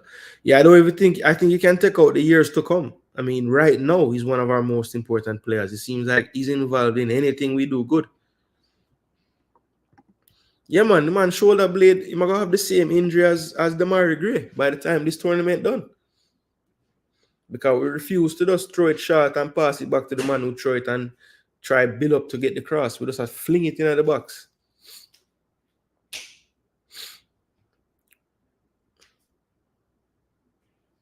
Here's Damian Lowe now looking. He goes long, looking for Antonio. That's cleared away by Pacho. It's going to be a throw to Jamaica. Please nobody make Pinnock come through it long. Good. Here's Damian Lowe. Poor first touch. Had to stretch for the second. Still keeps it though. Palmer tried to cross it, but it's cut out. Here's Latibode being chased. He heads it back to Pinnock. Pinnock heads it up in the air now. And a good jump from Latibode. Can we win the second ball? Yes. Bernard just clears it long. And it's going to be into the crowd for a throw-in to Ecuador. A pensive looking Hallgrimson sitting there, hands folded. Not sure what he's thinking about right now, but he needs to have some kind of inspirational team talk at halftime. Jamaica has gotten a bit better in the game. Ecuador not really creating much chances lately, but as soon as I say that, here comes Ecuador and the attack now. Here's Sarmiento wide. He faces up on Lembikisa. Tries to take a shot, and Lowe with a sliding challenge got the deflection again, and it goes out for a corner.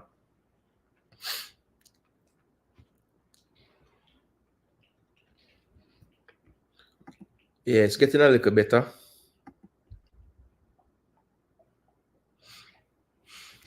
All right, people, remember, smash that like button. Don't forget about that part. We have 1 super sticker on the day. Would love to get some more of those. So drop some super chat with your thoughts, people. And make sure to subscribe as well. All right, here's the corner kick now from Caicedo. Caicedo, that's Torres, and that one's over the bar. No touch from Jamali Waite. It's going to be a goal kick to Jamaica. Felix Torres there. Tried to get that one on target. Couldn't quite get over that one. And it's a goal kick.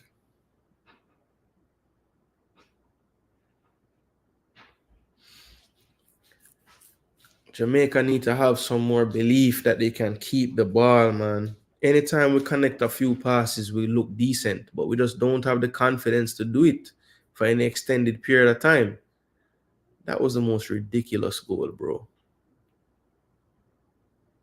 Jeez, peas.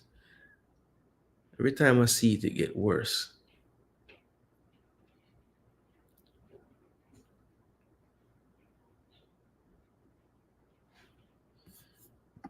Really? 48% possession? Wow.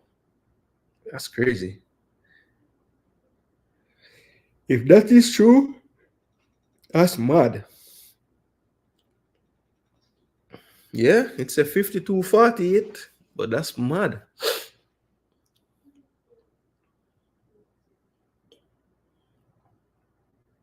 So Rodriguez needed some treatment here. He's off the pitch. Looks like he's fine now. He's jogging back to get to a place where he can enter again. Wait goes short. Goes to Bernard. Bernard goes to Lembikisa wide.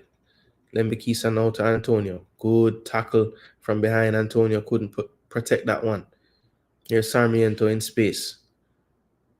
Caicedo, Sarmiento. Back now to Franco. Franco goes wide to Rodriguez, who has entered the field of play. Damian Lowe with a big challenge from behind. And that's going to definitely be a yellow card. And people want to fight Damian Lowe. Every Ecuador baller runs up to him.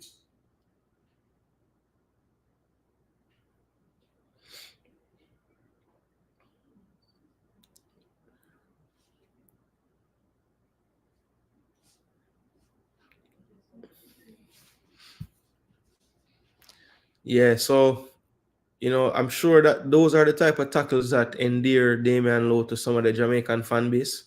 Me personally, I don't really see the purpose of that right now. Now he's on a yellow card. Now the temperature is up in the game. Like, I don't know what that really does for us. As a matter of fact, he probably could have just won that ball in if he didn't try to do that. But, yeah, he was definitely late. Caicedo saw him coming, laid it off, and he literally just takes out the player's foot. Palmer took exception to everybody running up. Antonio holding off everybody with one hand.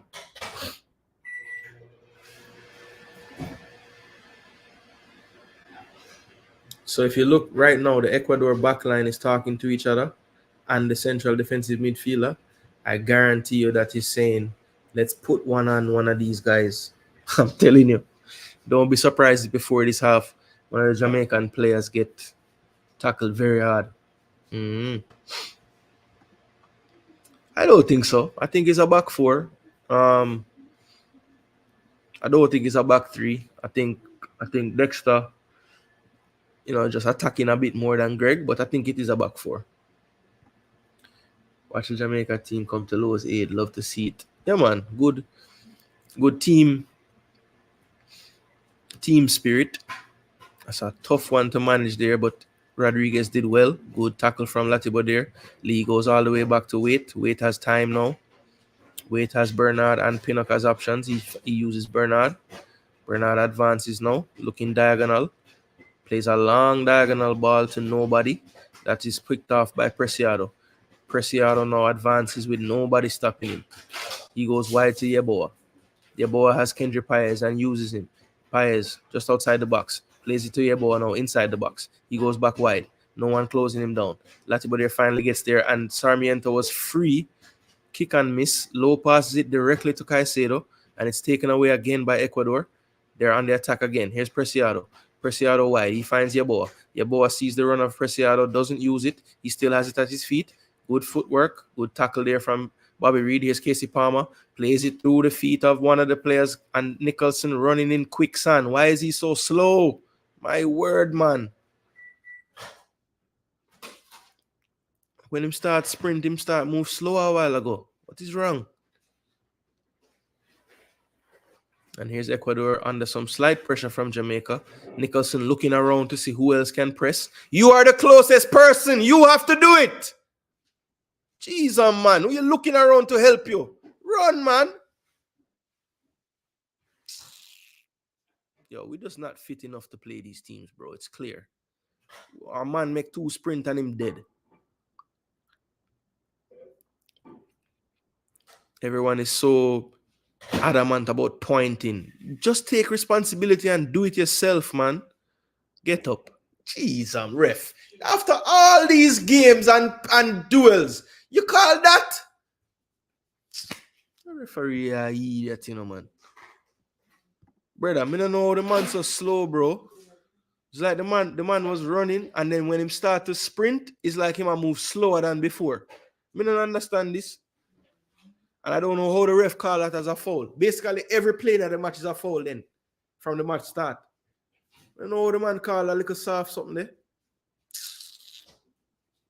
Antonio did the same thing early in the game and fall down when him feel contact and nothing. I know you want to call that. Blowout star. Paez with a long ball into the box. Ooh, and that was the first header by, I believe that was Pacho. No, that was Torres that got his head to that one.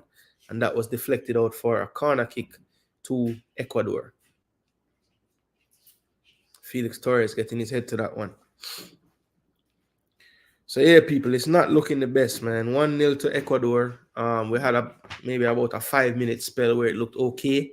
But other than that, it's been all Ecuador in this game, people. Not really getting clear-cut chances, but they definitely have the better play so far on balance. Oh, my Lord. If they call a handball for that, I'm done. I'm done with football. Babes. Darling.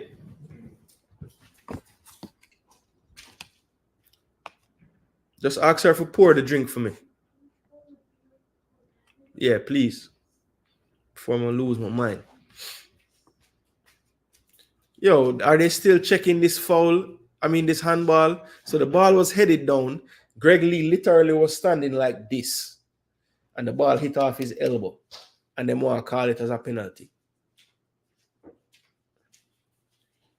I mean, it was a bit, I don't know what this is. Like, that's a bit unnatural. But, I mean, the proximity was crazy. You know what I mean? I don't think they should give this. Obviously, I'm a Jamaica fan, so I don't think they should give anything.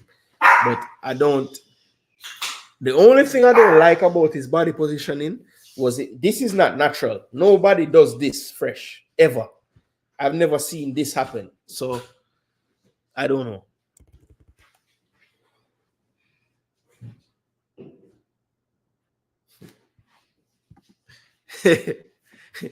We said, darling. Yeah, man. You don't say me a yard man, you know. If you call a woman darling, you're a really hard man, you know. Babe, I say darling. And the people in the comments say, that's a real Jamaican term, darling. So this don't look good, people. They're sending the referee to go and look at VAR. Again, the Jamaican fan in me don't want this given, but trust me. I don't know. That might be natural for Greg Lee, but for me, I don't know what he was really doing with his arm there. I don't know what he was doing there. That was very unnatural where his arm was. Was he like bracing for contact from someone? Like what?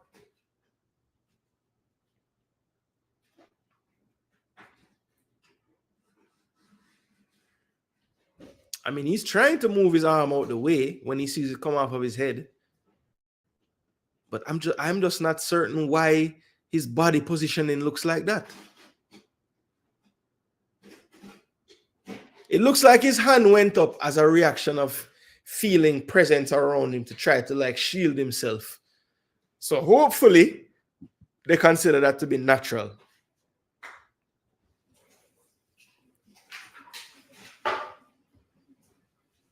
Yeah, I think the ref is explaining to the VAR guy that he doesn't think he's putting his arm towards the ball. Because, I don't know, man. I'm not sure. I'm not hearing what they're saying. But I am sure that the Joe Machnick guy, who is the rules guy, is probably saying that this is going to be given. I think the referee is trying to convince the VAR people that it's not a penalty. Based on his gesticulation and how he looks when he's talking, it looks like he's trying to argue that it's not a pen. But we'll see. We're about to find out now. Makes the symbol. And he's going to explain to us. He didn't point to the spot, so it can't be a penalty.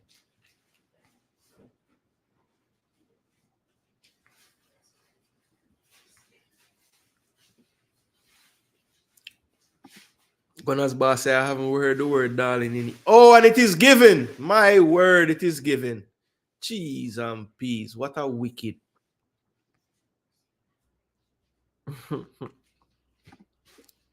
Going to give it. My gosh. His arms look like that because he's a crab. I mean, look, by the letter of the law, where his arms were is not natural. I'm not sure how his. I don't know what that was. I don't know. Yeah, I mean, look, Lee. One of the reasons why I think Bell is better than him, even though a lot of people tend to think that Lee might be a little better than Bell, because I'm convinced that Jamaicans just love people once you're big and strong looking. You know what I mean? But I just think he's clumsy. Technically, he looks clumsy. Even when he wins possession and wins the ball, it looks clumsy. And there you see clumsiness. Like, I don't get it. I don't get his position of his hand. I don't understand how that even happened. But yeah, it's rough. We need a save from Wait now, people. Go to your left, Wait. Go to your left. Kendry Paez now, deep breath. He runs up to score, and it's 2-0. I told him to go to his left, and he did, but it was not quite far enough. The Jamaicans are pointing that maybe there was some encroachment.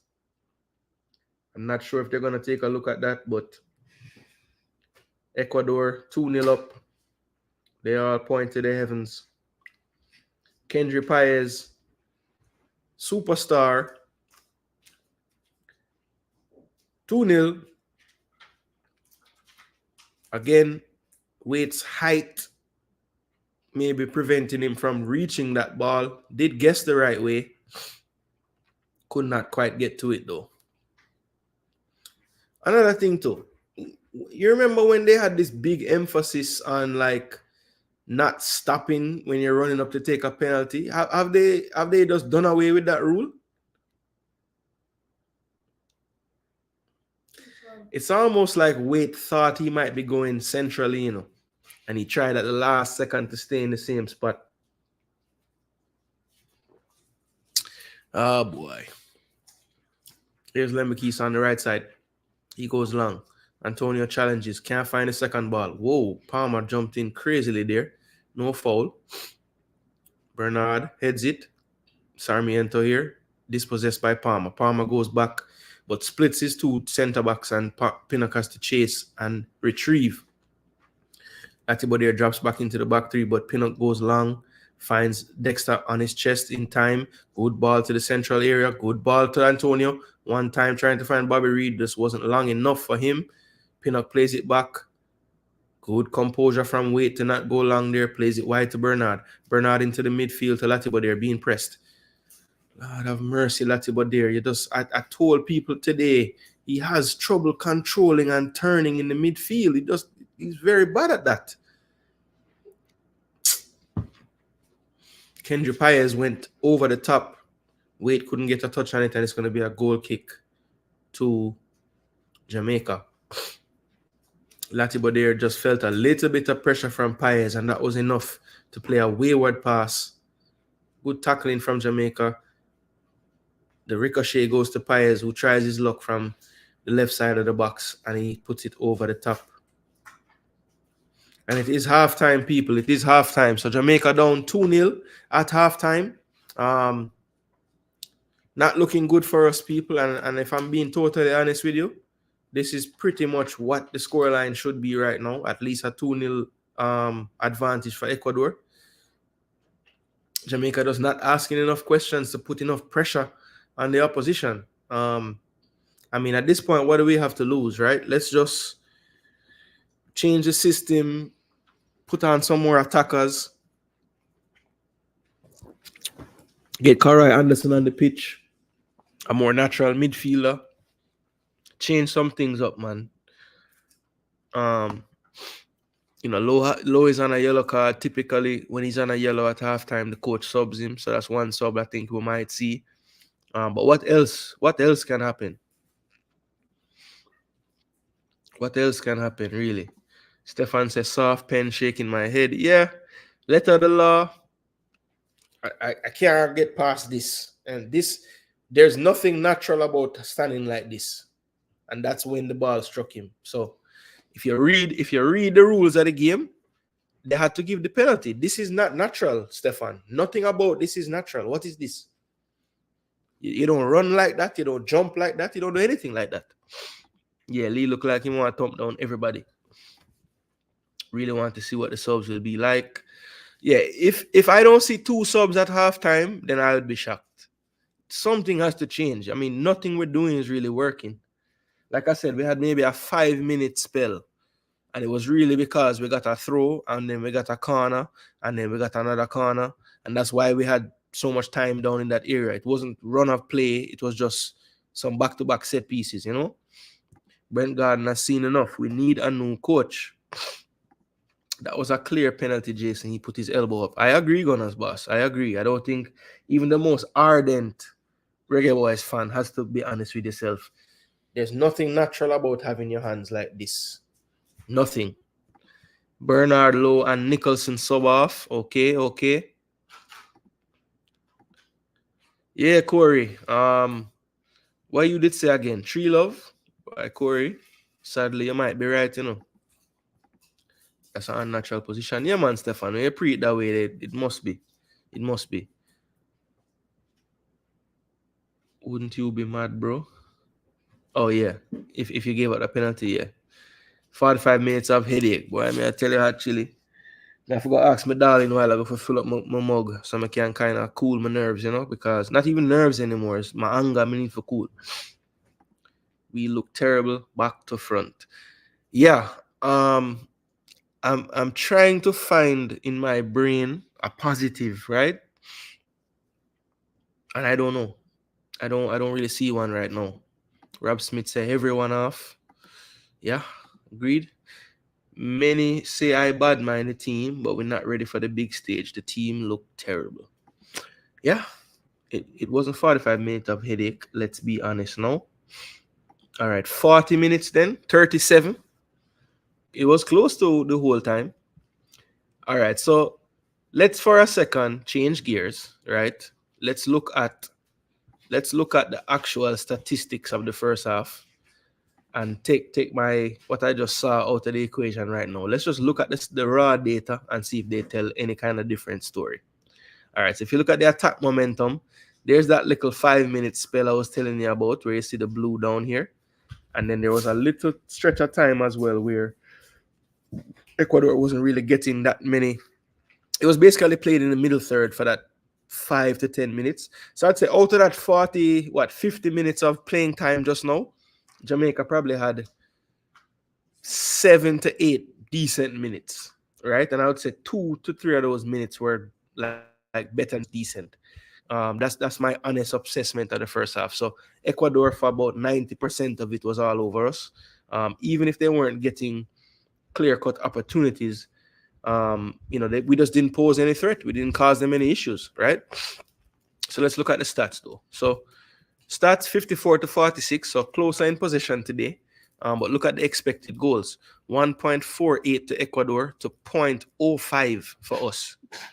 Not even a half of an expected goal. 2 big chances created by Ecuador, none for us. Shots are 14 to 2, right, in favor of Ecuador. Both keepers made 1 save. They have 6 corners to our 2. Passing attempts, pretty close, 151 to 130. 10 tackles apiece. They have more free kicks than us. We have that 1 yellow card to Damian Lowe, none for them. Let's look at some deeper stats now. 2 to 1 on shots on target, so not a big margin there. We have 7 block shots, 5 off target for them. We have 1 off target and 1 on target in our 2 shots. They have 10 shots inside the box. We have 1. Big chances scored. They have 1 and they missed 1. We haven't created a big chance. Touches in the area, 18 to 2, so they're killing us there. They were fouled 4 times in the final third to R1. Accurate passes, as I said, closer than normal, 118 to 92. Throw-ins 99. Final third phase. I remember I brought this stat up earlier. I said I would want to see it in the 65% or above ratio.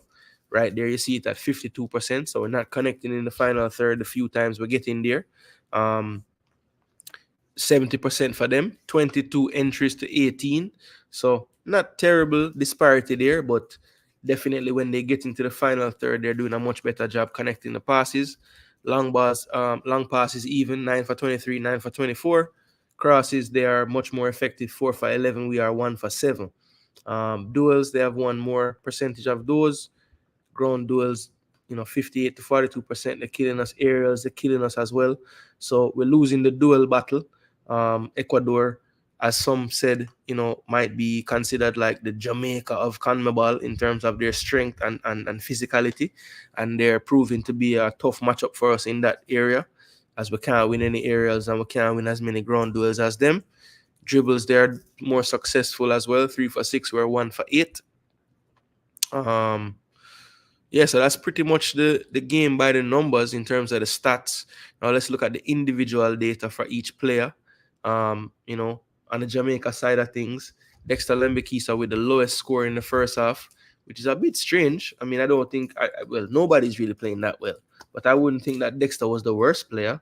But on the stats, he is 22 touches, 6 for 10, 60% passing, 0 for 5 on his dribbles, 1 for 7 on his ground duels. So that's really what's pulling down that score a lot. He did have an error that led to a shot as well. So that's another thing that would pull it down, and only no tackles, no interceptions, and 1 clearance. So not the best first half from Dexter. Lost the ball half of the time, 11 lost out of 22 touches. It's actually going down again. I don't know. The half done, and the man thing just go down to 5.6. So I don't know. I don't know how the man them move him score and him dip on the bench. He must do something wrong in the locker room. I don't know. But he's a 5.6 for the first half. Deshaun Bernard, Joel Latimer there, Ethan Pinnock, and Waite. While those were 7s, and even for Bernard, for Waite and Dexter were 8s. Look at the difference today. 6.5 is the highest on the back line, and that's Latimer there who moved into midfield after, I'd say, about 20 minutes or so in the first half. Then Dexter Lembikisa, as I said, 5.6. Greg Lee, 6.3. Damian Lowe with a 6.4. Palmer has the highest score of all the outfield of all the players with a 6.7. Bobby Reed right behind with a 6.6. Shamar 6.4 and Antonio 6.3. So yeah, Dexter Lembikisa with a really low score there. Very, very harsh, but it is what it is. Did have that error that led to a shot. Did lose the ball quite a bit. Hasn't won any ground duels, so he had to be marked accordingly. On the Ecuador side of things, highest rated player right now, Kendry Paez, with that penalty goal at a 7.7.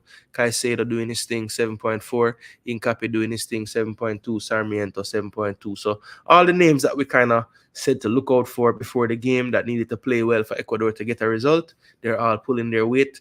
That whole left side, when you look at Incapi, Caicedo, Sarmiento, and Kendry Paez in that 10 role, all doing their thing with the highest ratings in the first half. So let's check back in with the comment section now and see what's going on. Let's see. They say you train how you play, and ain't no way the training is this chaotic. Boy, Brent, we don't know. No composure on and off the ball. Agreed with the composure. I think the first sign of any pressure, everyone on the team the first thing to do is panic. Like, everybody just need to calm down. It was minutes of heartache with those 2 goals. The issue I'm having is that they were bullying us. I actually got excited when D'Lo got that yellow card. Rob Smith, I mentioned that when he got the yellow. I said there's a play that will endear Damian Lowe to all the Jamaica fans, because there is a section of Jamaica fans that still feel like bossing lace and broken tackle and all that does something for Jamaica. I don't see what the heck it does other than give us yellow cards and potential red cards. But hey, that's just me. Can this be a Canada?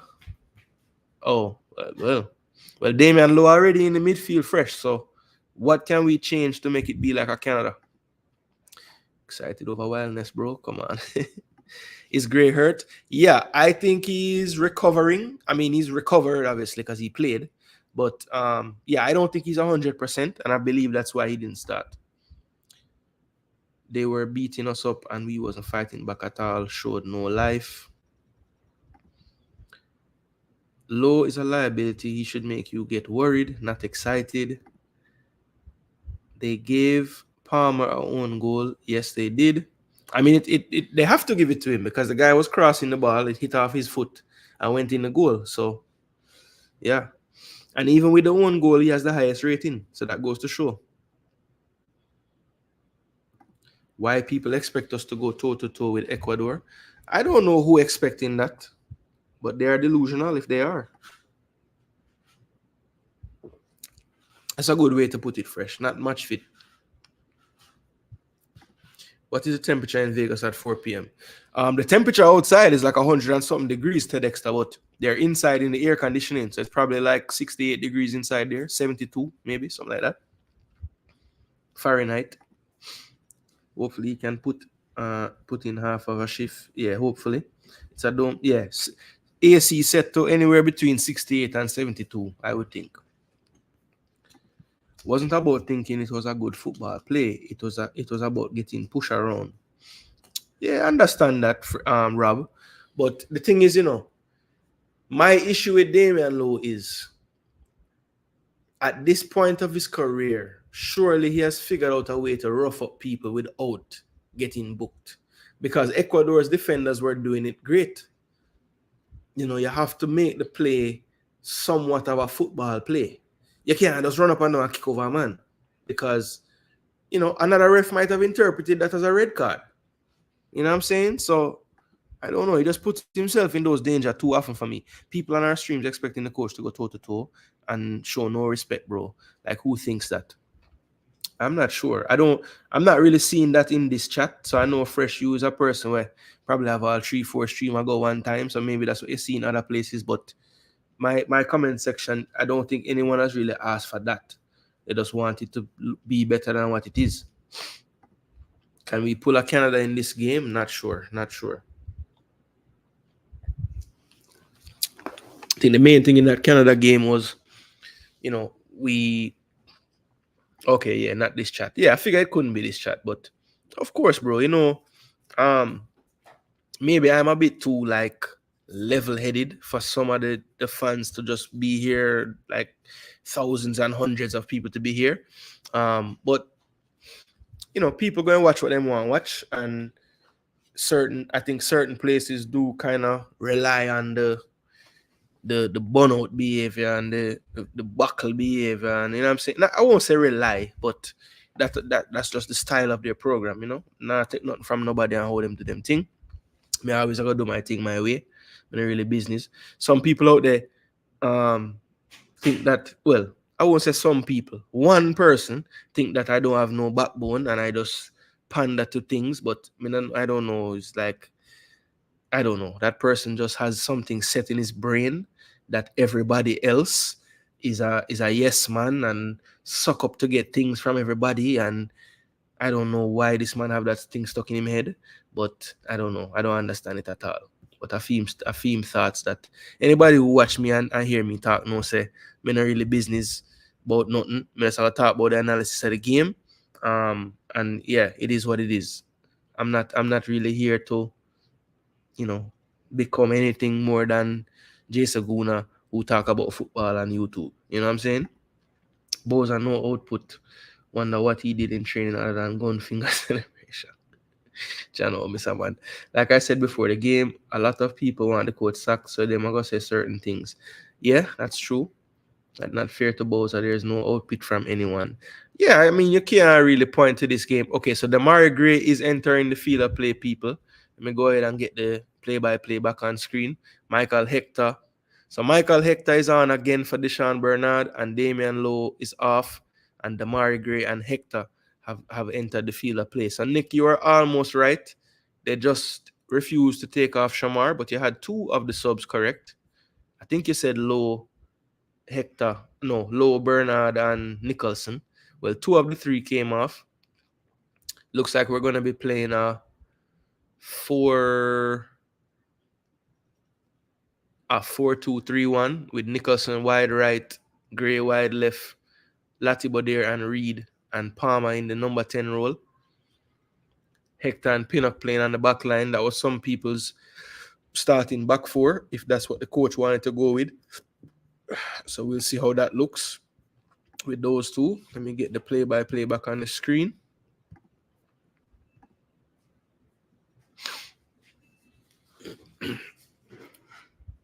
That one's won by Lee in the air, flicked up in the air by Antonio.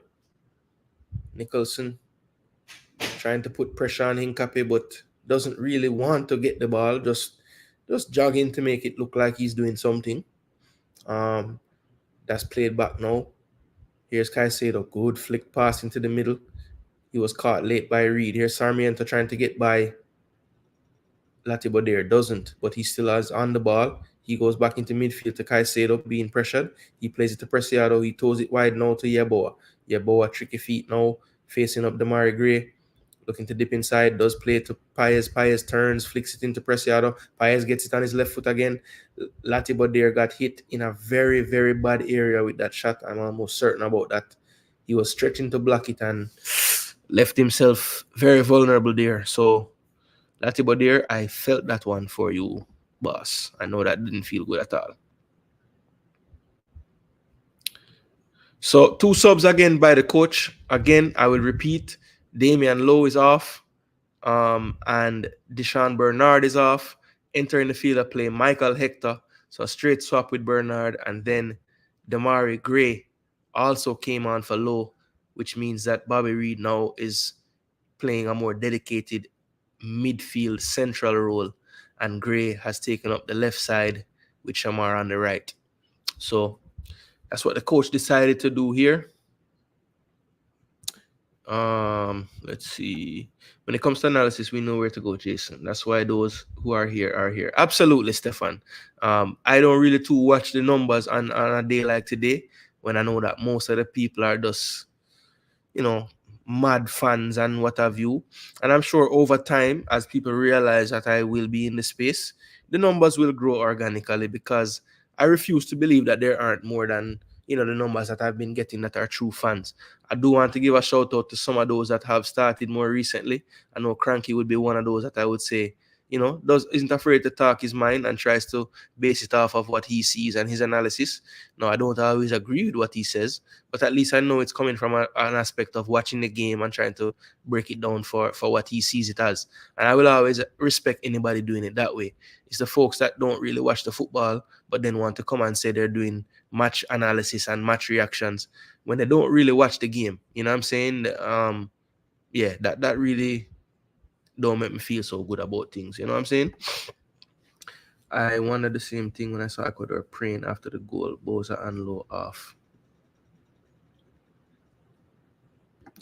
Bro, what we do here in the chat is have logical thinking and reasoning. Yeah, that's the aim. That's what we're trying to do.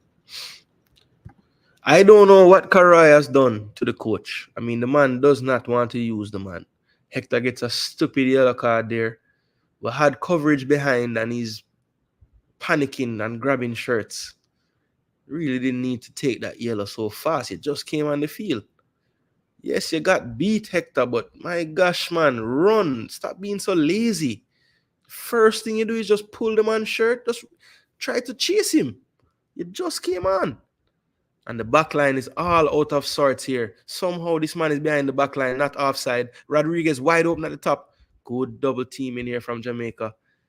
And your boy is pissed that Rodriguez didn't play the ball one more pass. He was wide open in the box. Fair play football about analysis. The extra drama is not needed. Yeah, man, Mr. Man, it whack. It whack. It does. It not really help nothing, first of all. Coach only focuses on World Cup, but nothing else. These changes make sense. I can't fight the manager for these changes. Let me get Dixon if we don't get a goal soon. Would have left Bernard on this game too fast for Hector. Yeah, I don't know. Bernard, I don't know. Bernard's fitness must not be 100, because I think he was playing. He wasn't really playing that well in this one, so I would more understand him coming off here. But he was playing great in the first game and came off early, so maybe there's something going on with his fitness that we don't really know about. But the coach did say that everybody is fit, so I have to believe what he told us, which everybody is fit.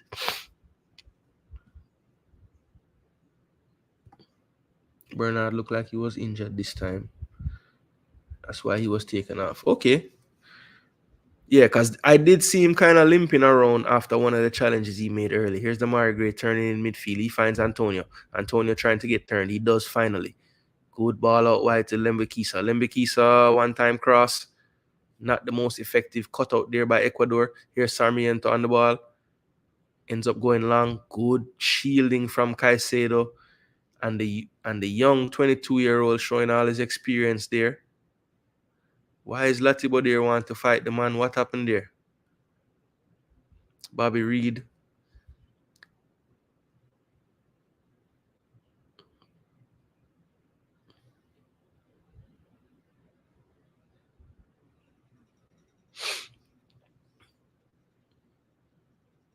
Yeah, I feel like this game has the potential to go, really into like a boxing match soon. Because the man them a cuss every call. Ecuador also growing in confidence, increasing the step overs, you know. I guess the only good thing from a Jamaica standpoint is the enforcer ain't on the pitch right now. So maybe nobody won't get no big kick down or anything. Here's Wait. He throws to Pinnock in his own box. Pinnock has options. He finds Hector in the back line. Hector plays it back to Pinnock now. Pinnock has Latibo there beside him. He uses him. Lee has pushed up the pitch. Latibo there goes back to Pinnock. Pinnock looking, surveying. He plays it across to Hector. Hector has space in front of him. Decides not to use it. Yes, he does. He plays wide. Antonio has dropped into a channel to get the ball here. He goes back inside to Bobby Reed. Bobby Reed to Palmer. Palmer with a good flick pass to Antonio.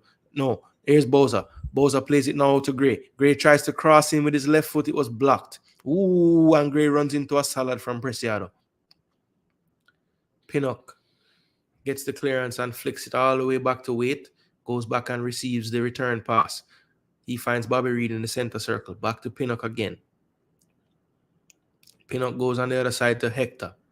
That was decent football from Jamaica, though. Reed gets open in the center circle. Good challenge from Caicedo, but it flicks out to Antonio. Antonio looking up. He tries across into the middle, and as soon as it goes over Boza's head, he turns and, wonders why Antonio put it there. I don't think he was trying to miss you, Boza. He was just trying to find you.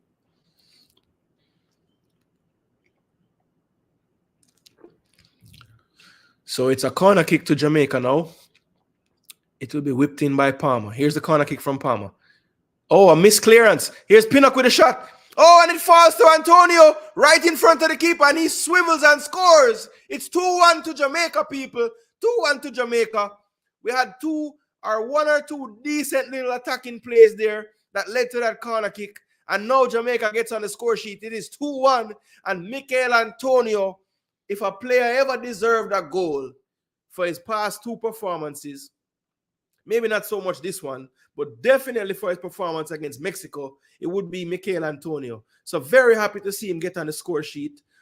I want him to just go on a goal scoring run now so that people can stop talking foolishness about him not playing and this and that and the third. This man has to play for Jamaica, people. Stop with the foolishness. That's 2-1 and a lifeline given to Jamaica there, folks.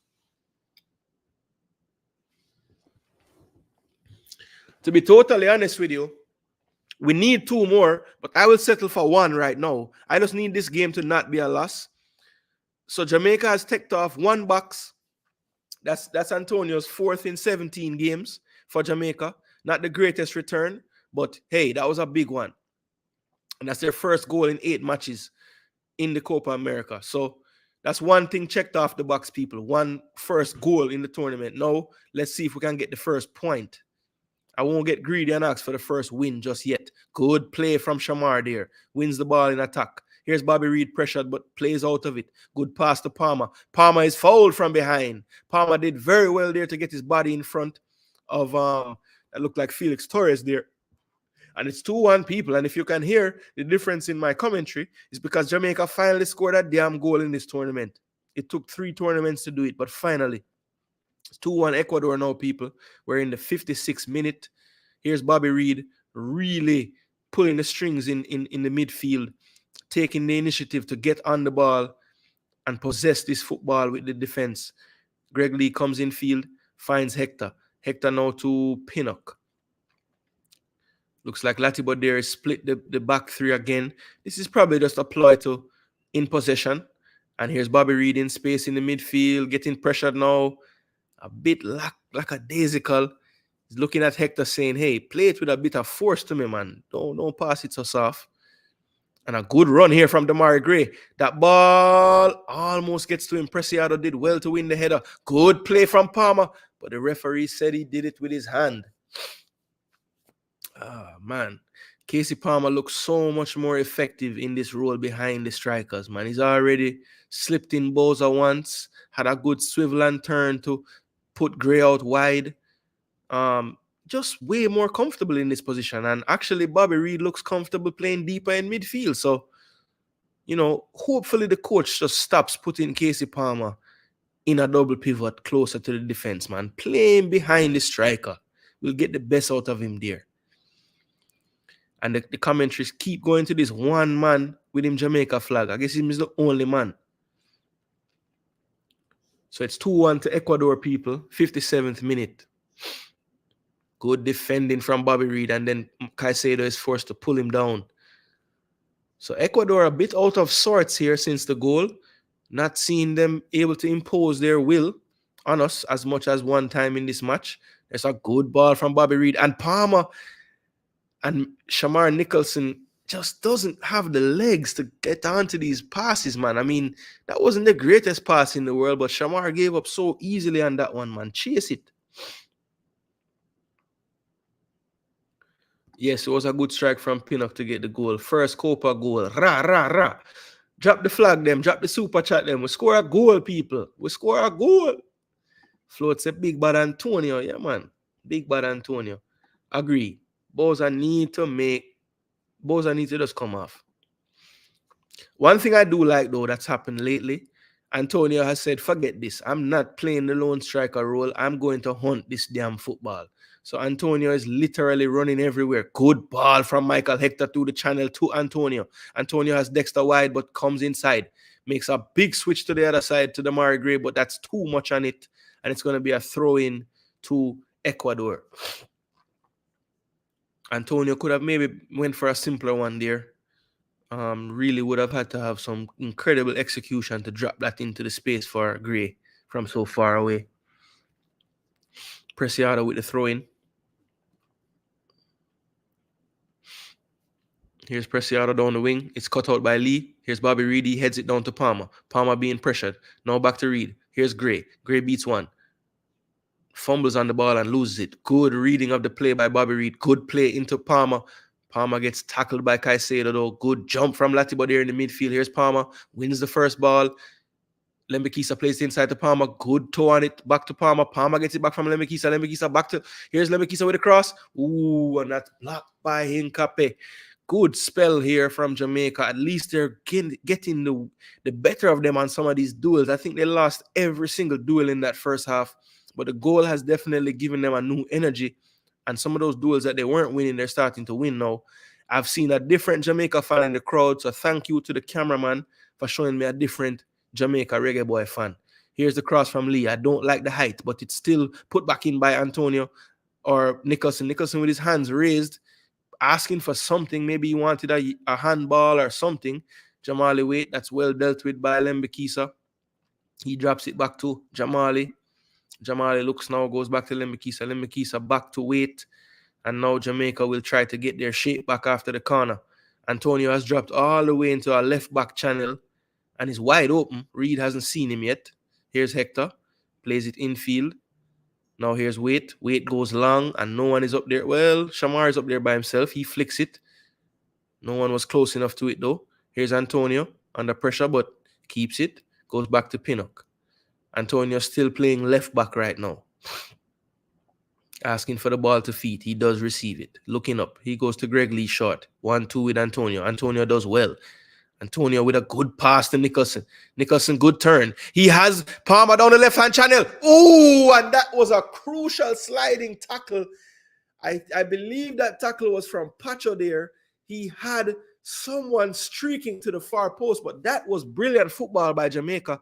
Mikel Antonio, as I said, is just playing positionless football right now. He's just getting on the ball, played a brilliant 1-2 with Lee, opened the game up, find Nicholson to feet. Nicholson did well to play it wide, and that actually did hit the player on his hand, people. But the difference there is the Ecuador defender wasn't standing up like a crab. His hands were by his side. So a good no call in my estimation.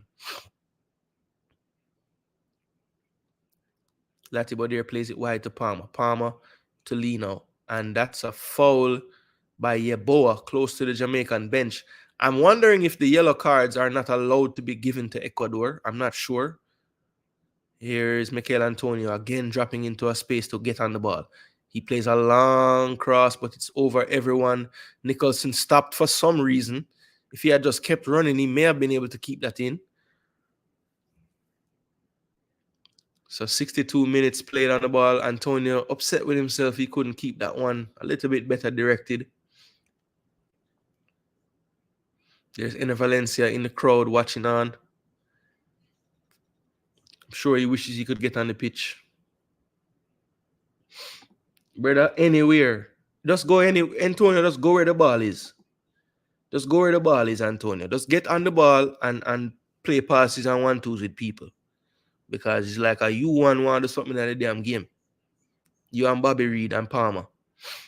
Good flick here. Hector will be struggling to keep up with the pace of Rodriguez. He beats him. Oh, and then and the referee, lucky for Jamaica, says that the player did not get fouled. It looked like an obvious foul there on Hector, who was always struggling, trying to run back to his own goal. Lee with a wayward pass, but Waite's able to get to it. Good turn from Lee there. Fake like he was going to play the pass back and just kept it moving. And Jamaica wins the throw after Lee dribbled the ball into Damari Gray and took all of his space. I don't know why he did that, but it's a throw into Jamaica. So a good flick on there by Kendry Paez, I believe it was. And Kevin Rodriguez out-muscled Hector and outsped him. And then, honestly, if the ref doesn't call that as a foul, it should be a yellow card to Rodriguez because he claimed it was a dive.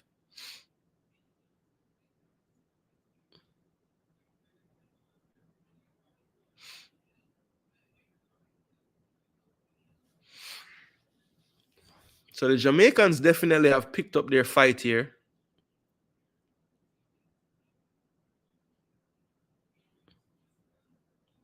So why did they call a foul on Antonio? So why did they call a foul on Antonio there? What did he do?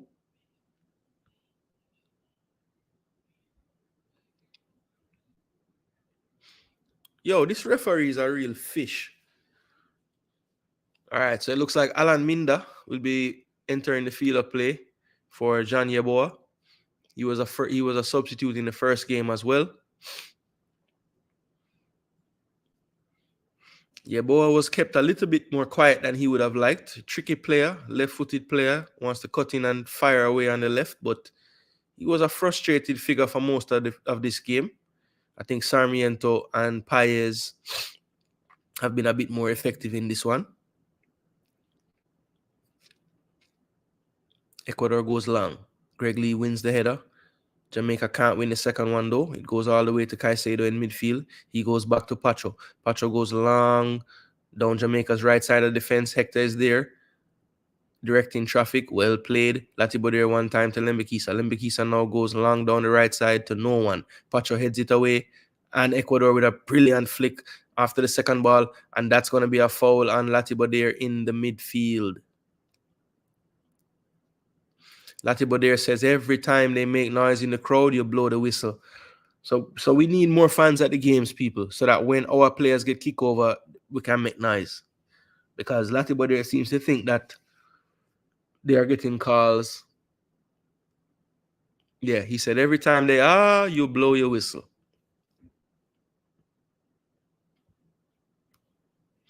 Yeah, Antonio is like, I don't know, people. Antonio, I don't know what you have to do to make some people rate you as a Jamaican player, brother. I don't understand. The man work off him sucks in the first game and people still a cuss. This ref is a real fish. He really look a bit clumsy at times. Yeah, man, he's almost too big for him own body. He can't control himself.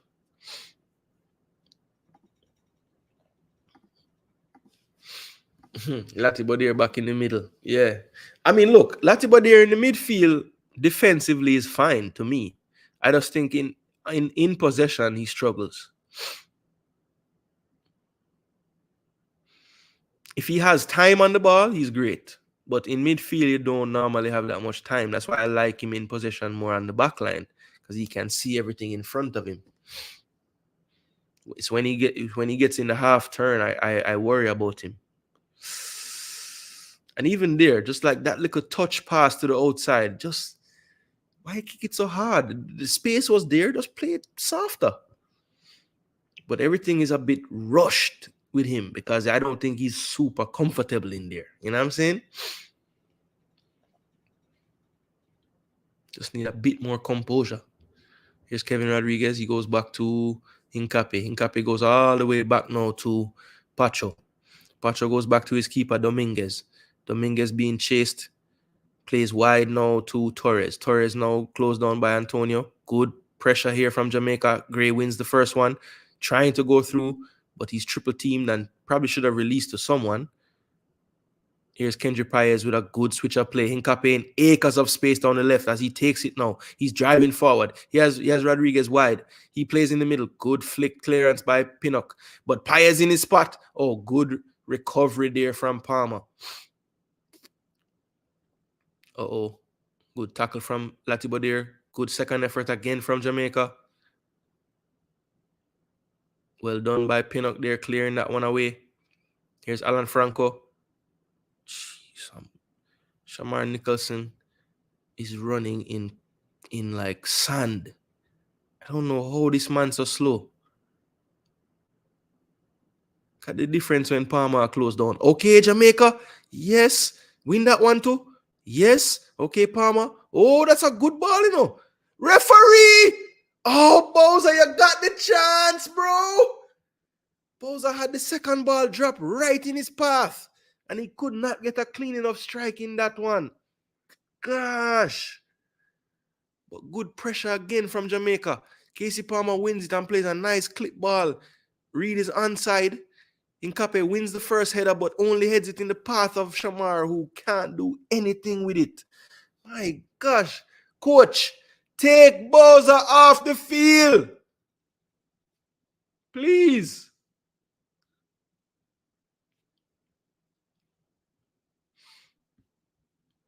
Coach, please take Bowser off. Please. And one long ball beat everyone. Hector again struggling with the pace.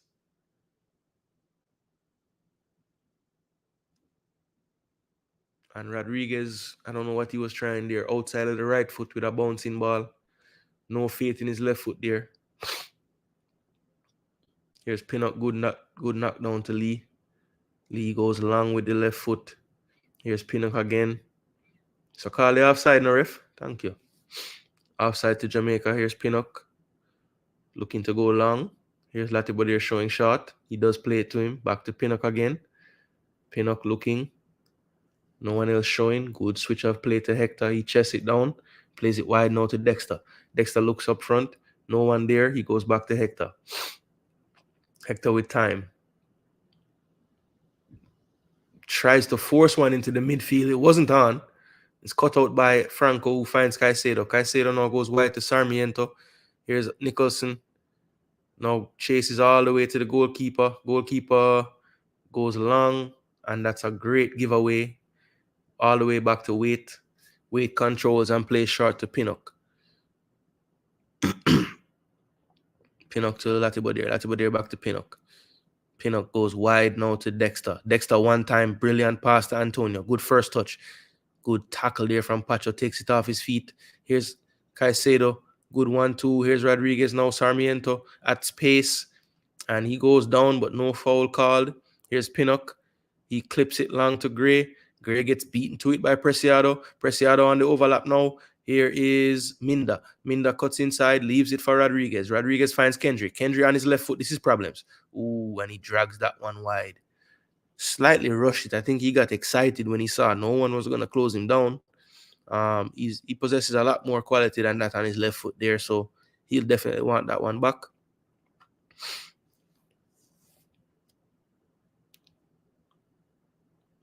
I wouldn't take off Palmer right now, Nick. He's playing good. One of the best half of them I see him play. Oh, and he's got him turned. Yep. Call that ref. And give him a yellow card, no? Please? Why that man have it dead for them get a yellow card?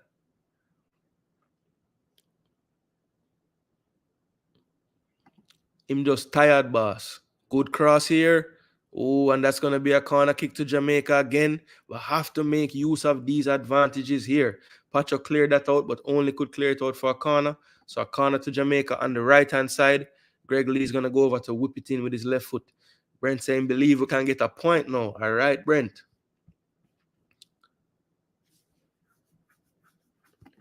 I wouldn't take off Palmer now.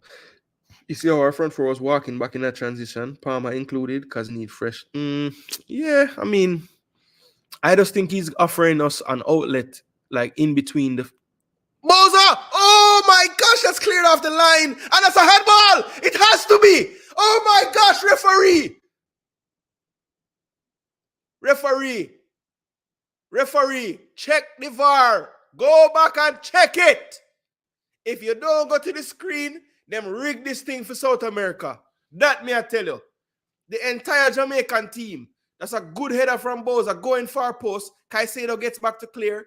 And then a good flick. And that's a handball. I mean, listen. The man's hand is up. That's not natural. People, that is not natural. That's a handball, people. Alan Franco. It hit his hand, then his head. Nothing.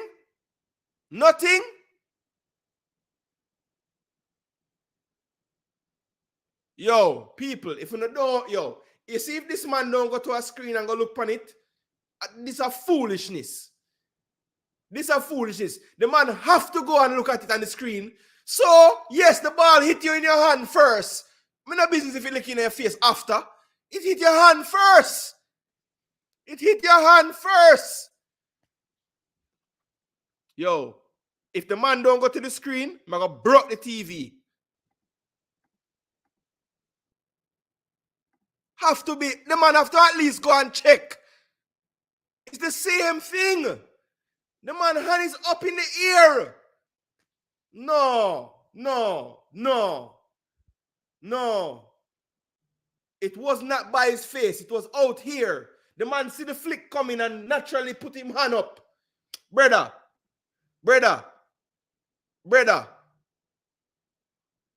What? Franco is nervous. That's why I keep going and telling everybody what happened. Your feet gone? Jano, what a time for the feet for gone. They're still checking and saying, check, penalty check, breaking play, penalty check. What is the verdict? So they're sending him to the screen at least. All right, people.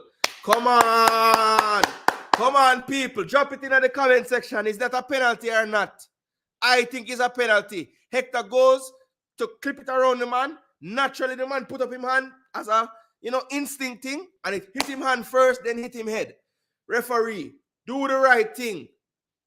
The man clipping the ball around the man and him have him hand up in the ear. Referee, that's a handball. That is a handball. Blow out you. Handball, referee. Don't thief my side. Be fair, man. Give me a chance. Handball. Come on, ref, man.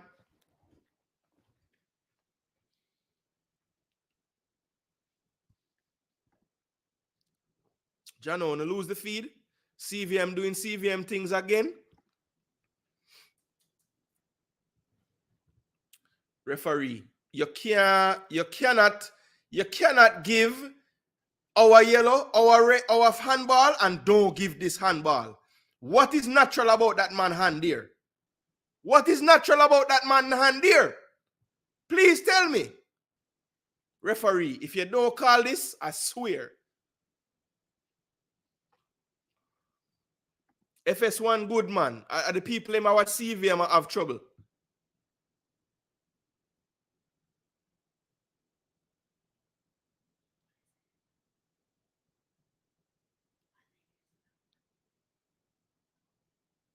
Yo!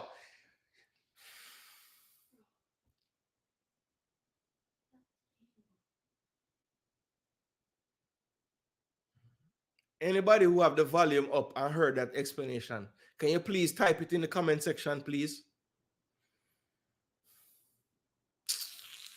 Ref, you batty boy. I'm gonna blow my fuse, Gunners boss. How foolish is that? It's a clear penalty, man.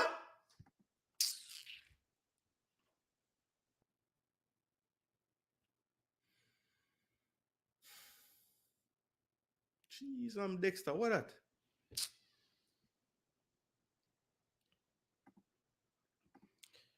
Nick, did you hear the explanation? Like, what did he say? Let me know.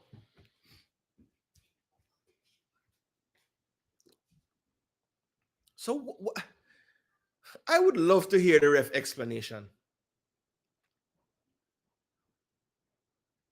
The ball hit the man hand first before it hit him head, you know.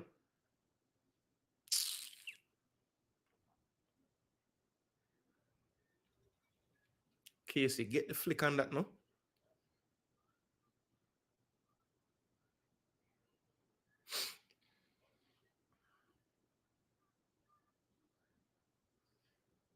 Want to hector foot now.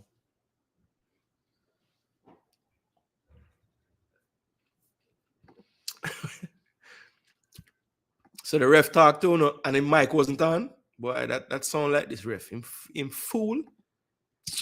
Let's say mash up. Let's say walk off the field in protest. Boy, if them do that, star, I don't know. Yo, 6 or 1/2 a dozen Adam Jones. I don't know how we get them get the one them get and we never get that. I don't understand it at all. Saying that's a clear handball. Then almost a clear handball. How much more clear you want to get than that? Hector win the ball. I go flick it round the man. The natural reaction of any defender, any defensive player, is to put up them hand and try block it at first. And yes, it does brush him hand or whatever, but that don't matter if it brush or it hit flush or if it barely. It don't matter. If it hit his hand, it's a hand. This is not natural. Wait, Mado, give Hector a high five. Blow star. When he was at the monitor, he gestured that defender was moving his hand to. Really? To cover his face. When the ball wouldn't even hit him face if it never have him hand up there. To just go past him head. John start. Man, you're going to make me lose my voice, star. Yeah, man. Kick down him blow. I want the ref just getting out of the way one time. You see, man, make somebody clean him up too. That was a penalty. He's put his hand up. Not one, but both. Yeah. Crazy, man. No consistency, Adam. No consistency. The same damn play. Same play. You don't make no sense, Adam. None. And here's Ecuador now. Top of the box, Sarmiento. Turns on Bobby Reed. Bobby Reed staying with him, though. Good job.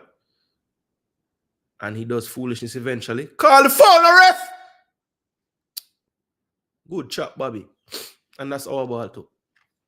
Move no, Hinkape. Move no. Sure. Move out of the way, man.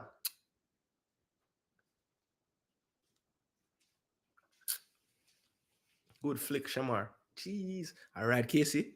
All right, Casey. Good ball. Gee. Sorry. And here's Bobby. Bobby goes central now to Joel. Joel still has it. Drops it back to Dexter. Dexter now to Hector. Oh my gosh, referee!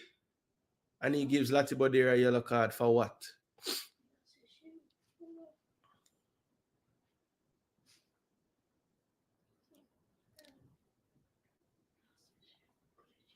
And now Ecuador will stay on the ground for 5 more minutes. What did he do? Bro! So because Latibodera is like firm in possession and don't want to get run over by the tackle. Because the man flail and fall down, you call the foul? That's a foolishness, bro. That's a foolishness, bro.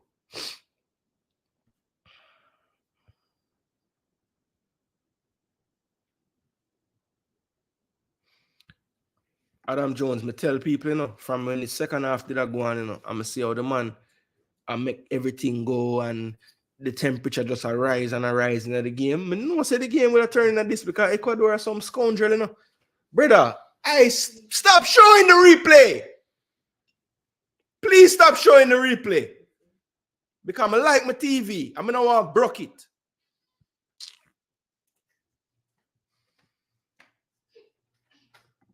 And Hector? No, I don't know nothing about Hector. All right, so finally it look like Shamara come off. Dixon now Kerry Anderson come on. It's raining? Oh. The coach a big dodo. Make some damn change, dog. Yeah, it look like 80 minutes of film time when he bring on Dixon. Look like the 10 minutes where Cephas game the last time make him don't believe in him again. So now I see Cephas. Dixon and Karai Anderson finally get to come on. So why we not make the sub star? Well, Jamaica try hurry up. That's why. Second ball. Jeez, come win that, Bobby. Referee. Now high foot that man.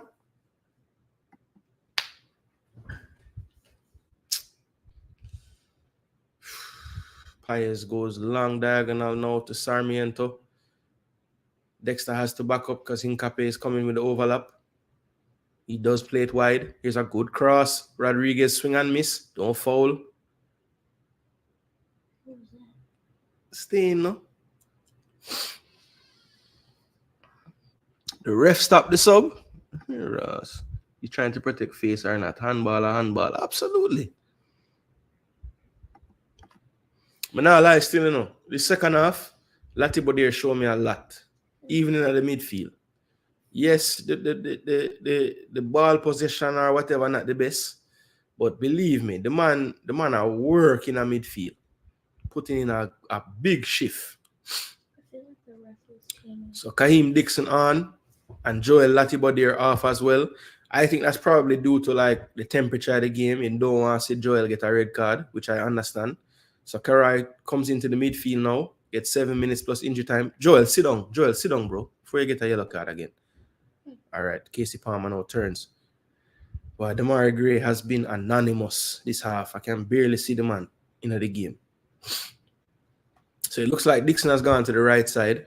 Gray still on the left. Here's Bobby Reed down the right now, looking up. Doesn't really have a cross, so he tries to beat him. He does so.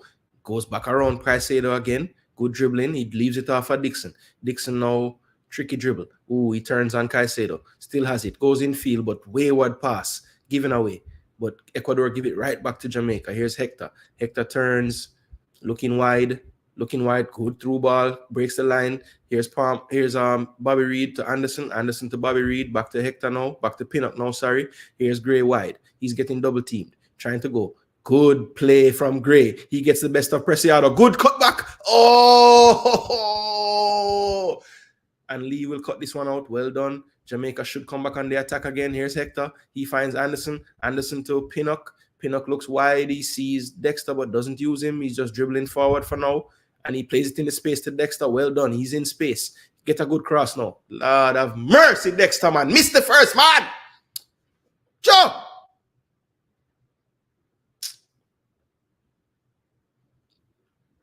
Here's Rodriguez trying to take it down the line on Pinnock. And I think the ref now has called back a foul on Bobby Reed.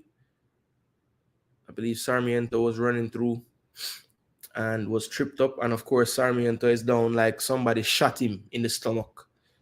I mean, literally, the man just got bounced off the ball from behind. Was not the worst challenge in the world. I'm not sure. No, he's holding, I don't know, what is he holding? He was holding his stomach. I don't know how his stomach would be hurting him there.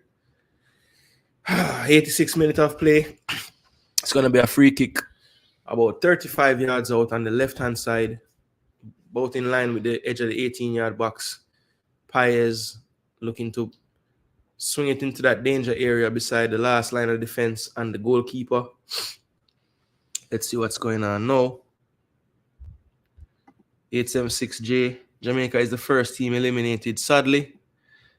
Yep. Cleared by Anderson. Second ball drops in the box. Palmer wins it, gets it over 2 Ecuador players. Ecuador gets it back again, but now they give it back to us. And here is Dexter Lembikisa with space in front of him on the right-hand side. Even if they tie, are they still out? No, if they tie, they're not out. Oh, okay. So we need to tie. So right now, as it stands, Jamaica would be on 0 points. Everybody else in the group on 3, with Mexico to play Venezuela next. If we can get a goal, that would put us back in with a even though it's a slim one, we'd still have a chance to get through the group if we could beat Venezuela on the last day. And other results go our way. Here's Dexter, left foot cross, way too deep. And there was a collision in the box. Antonio is down, but I do not think if we don't get a blatant handball for a penalty, I doubt that they'll give us one for this. So it's going to be a goal kick. Yeah, I agree, brother. Man, I just love roll pan ground, brother. Looks like Jordi Caicedo will be coming on, probably for Rodriguez up front. And the number 8 player as well, central midfielder, also be joining the field of play. Looks like, yep, Rodriguez for Caicedo. So a straight swap there, striker for striker, like for like. And then the other substitution hasn't come up yet. Adam Jones said, what the purpose of VAR if you're not going to use it right? This bun me. Because low-key, the man, them a fight. Yeah, this second half performance, at least me can say, boy, I'm going to try. Kendry Paez. Come on for the field, man. Give him a yellow card then, the ref. Can you please give him a yellow card? The man is walking like it's a funeral procession. You're slow. Yo. Wasting time. So Paez is off. Scored a goal, got a penalty. Coach now want to shake your hand, man. Go ahead.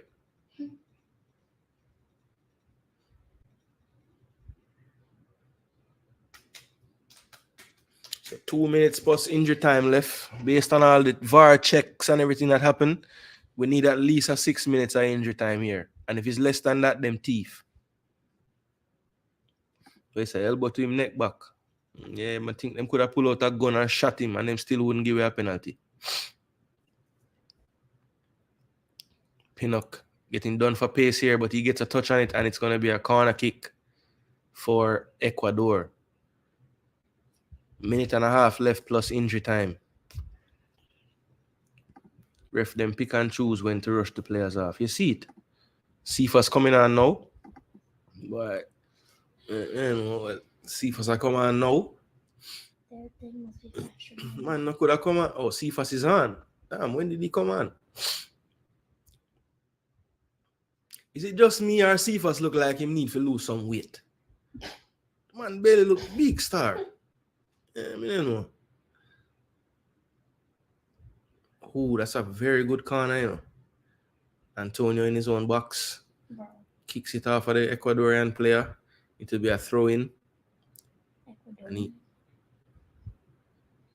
What are you doing? Well done, Karai. Well done. Give him now. Jeez, peas the one-touch pass. Switch. Why are you turning? Switch. And they go direct and long down the line. And this is Cephas with his speed.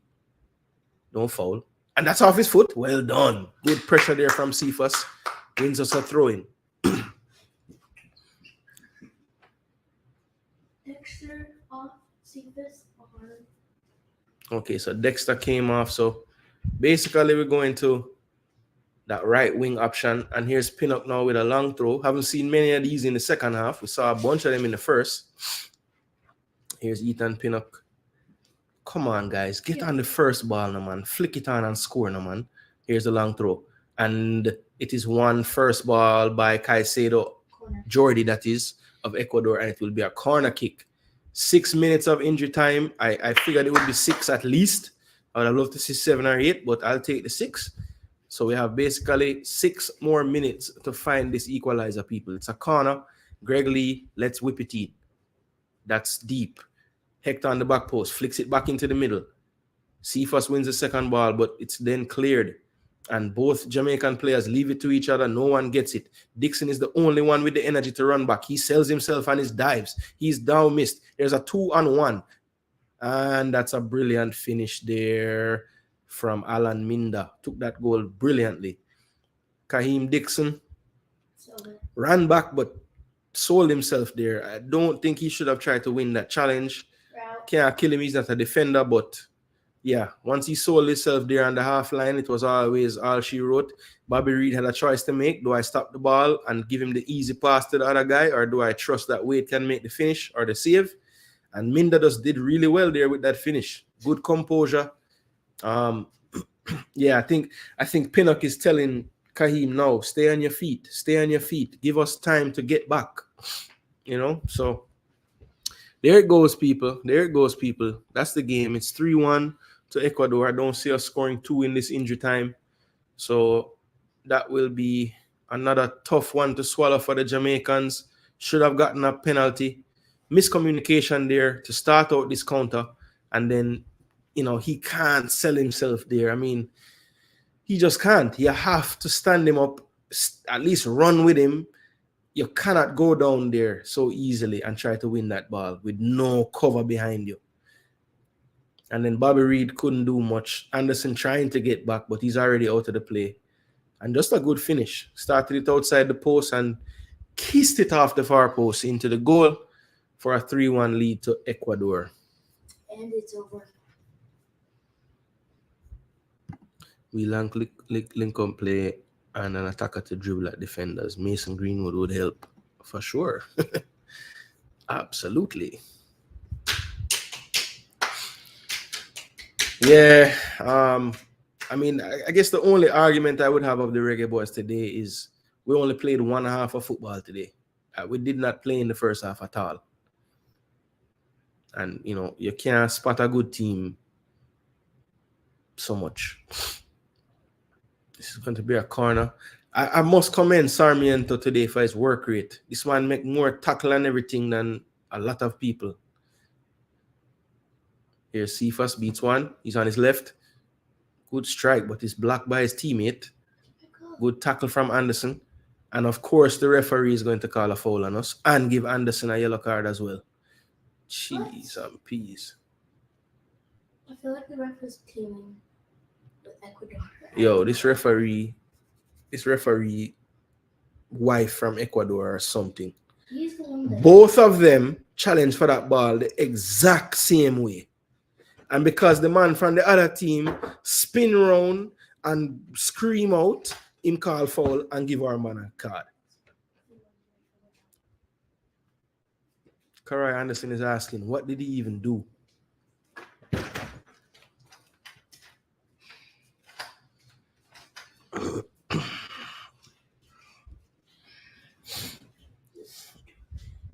I think Halgrimson was very complimentary of the referee of the first game.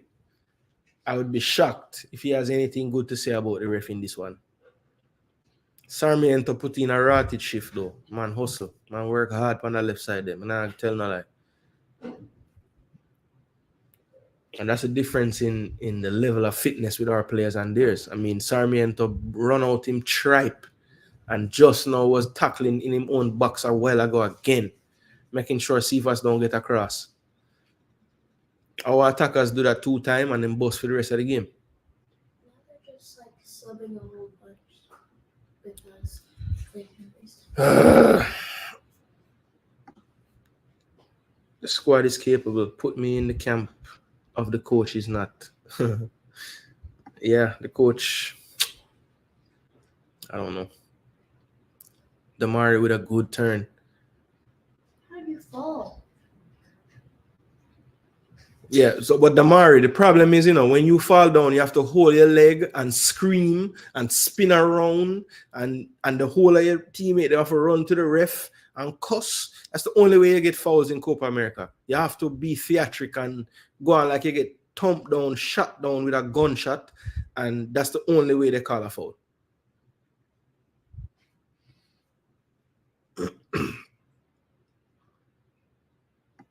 Yep. I have to say RIP to the run, yes. It's over. Next game will just be for, what do you call it, for the pageantry. We can't do nothing. We can maybe play spoiler and make sure a team don't get through or something. But other than that, it ain't really going to be for much. Here's Bobby Reed. He goes wide to Cephas. Cephas goes back to Karai Anderson. Karai Anderson looking, plays it back to Cephas, but behind him. And that pretty much is going to be it, people.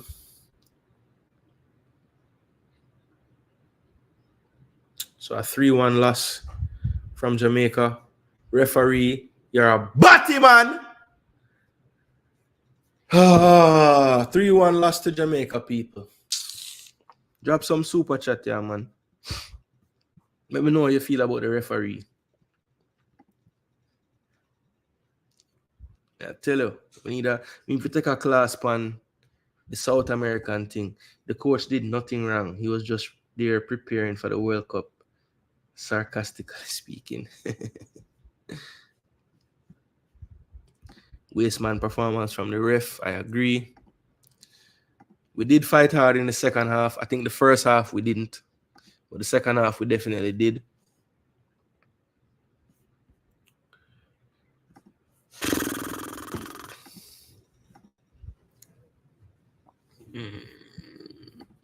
People matter lost for words right now.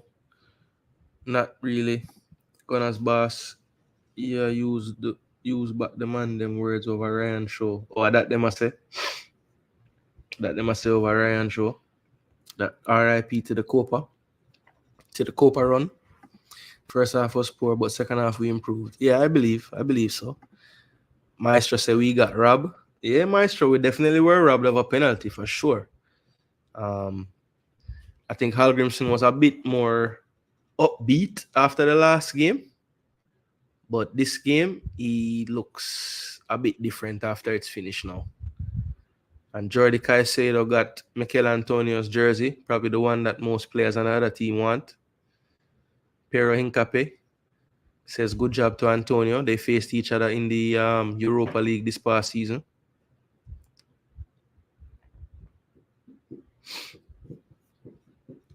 Some TVC said the coach failed us. What did the coach do?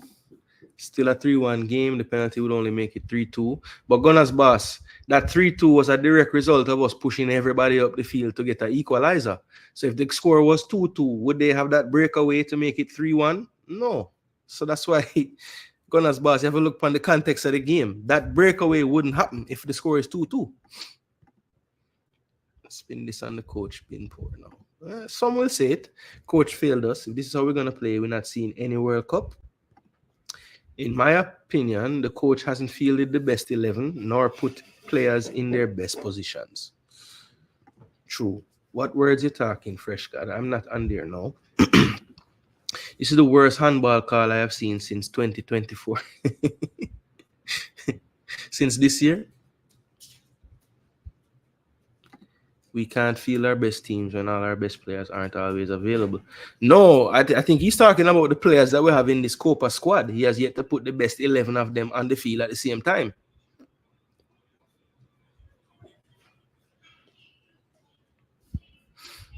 All right, before we run out, people, I'm probably not going to do a post-match for this game today. I think if I do that today, it will just be a bunch of anger being spewed on the internet. So we're not going to do that. I'll probably forward back just to see the other game in our group, Mexico versus Venezuela. Do a watch along for that. I probably won't do as long of a preview, so I'll probably look out for that one a bit closer to game time, just to forward out and do a show where it's not necessarily all about the I won't be as upset. Can just watch the game and analyze and react and give the commentary. So I'll do that for the people. But first, I want to look at the stats for this game. Of course, we lost the game 3-1 in the end. Possession stats 55-45 in favor of Jamaica. Expected goals, big margin towards them, 2.34 to 0.79. 3 big chances created to our 2. They had 23 shots to our 7. Um, we had one more corner kick than them, 8-7. We attempted more passes. Let's see. Also, shots on target, we outshot them on target 4-3. We scored one big chance and missed one big chance. They scored 2 of them and missed only 1. Accurate passes, we outpassed them 252 to 210. Throw-ins 18-15. Final third phase, we got that up over 60%. So that was a lot to do with the second half. Dead even on entries for the game, 41 apiece. So yeah, this one possession wise and shots on target wise, very even. Final third entries, very even. I think the difference in this game was the clinical nature of the Ecuadorians. Also, maybe their ability to make a better decision in the final third at times and connect that pass one more time before the shot opportunity kind of made their chances maybe a bit clearer than ours. But yeah, in the end, 3-1, probably on the overall balance of play, maybe a bit harsh on Jamaica. Maybe the 1 goal loss would have made more sense. But to be totally honest, people, as a Jamaica fan, I cannot speak enough about this decision to not allow the penalty in the 74th minute. They went to VAR and awarded them a penalty in its first half stoppage time, and we got it was basically almost the same type of play, very close proximity. Apparently, the explanation given, because I'm not listening to the commentary, but the explanation given was the hand was right in front of the face, so it was considered blocking his face. I don't buy that for a second, bro. I don't buy that for a second. It was a handball. Any metric, any law that you read about the handball rules now, that is a clear handball. So that is very upsetting, people. I mean, all we want is fairness, and literally that should have been a handball, and they didn't give it to us. So yeah, people, I don't even know if I have the strength to stream anymore today, to be totally honest with you. I see Solomon Randon coming into the stadium now. They're about to face Mexico. Should be a good encounter. Ecuador put themselves back in contention to still get out of this group.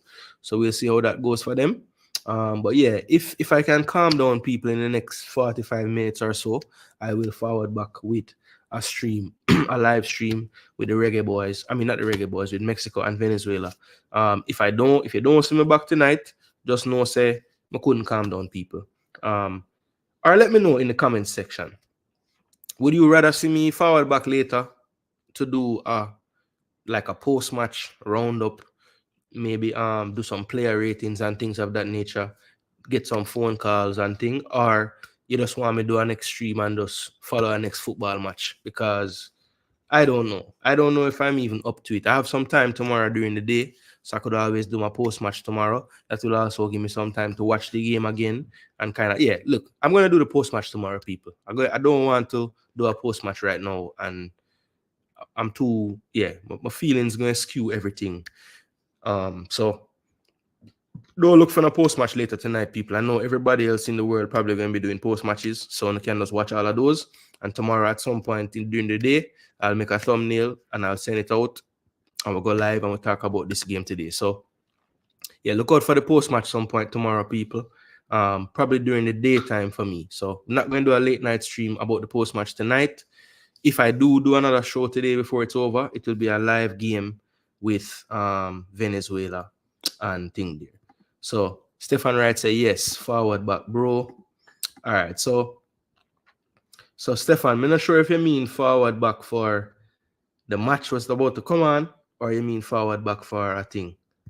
Less emotions, fear, and accurate analysis. All right, so everybody say forward back later. But I'm not sure if you mean forward back for the Mexico game or forward back for the Jamaica content, the post-match content. I'm not sure. So let me know what you mean.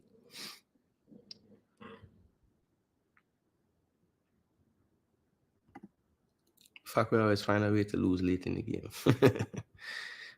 Missed penalty really hurts. Yeah, man, it does. What did they say? I'm not angry, bro. I'm proud. They said the ref terrible. Jamaica having over 50%. You don't see that every day. Man, I tell you how chilly. It's very strange. Thanks for the coverage and still support the coach. The experience was good for Jamaica. All right, David Day. Thanks for your perspective. And thanks for the support of the channel as well. I really appreciate it, bro. Come on, team so far in Copa. The refs have been incredibly suspect, man. I tell you. The Euro ref, them better. That is one old rubbish ref. Can go get his pay from Carnival. No, man, I tell you, especially when Lee was putting up his elbows to shield his face. Complete. That's what I'm saying. You could have been argued of that way too. Oh, for the watch along, can do the post match tomorrow. All right, cool. So let me forward off of this now. Regroup, wash my face 2 times, chill out, and I will be back little prior to kickoff with the live watch along show for the Mexico versus Venezuela match. All right, people, big up on yourself. I say, please reevaluate my analysis of Palmer. Will do. Yeah, I mean, it's in every team in the world. Fans always have a player that like it takes a lot for people to like them, and I guess Palmer is that guy for you in Jamaica team. You know what I mean? And he's actually that guy for a lot of people, to be honest. Mindset said this is embarrassing.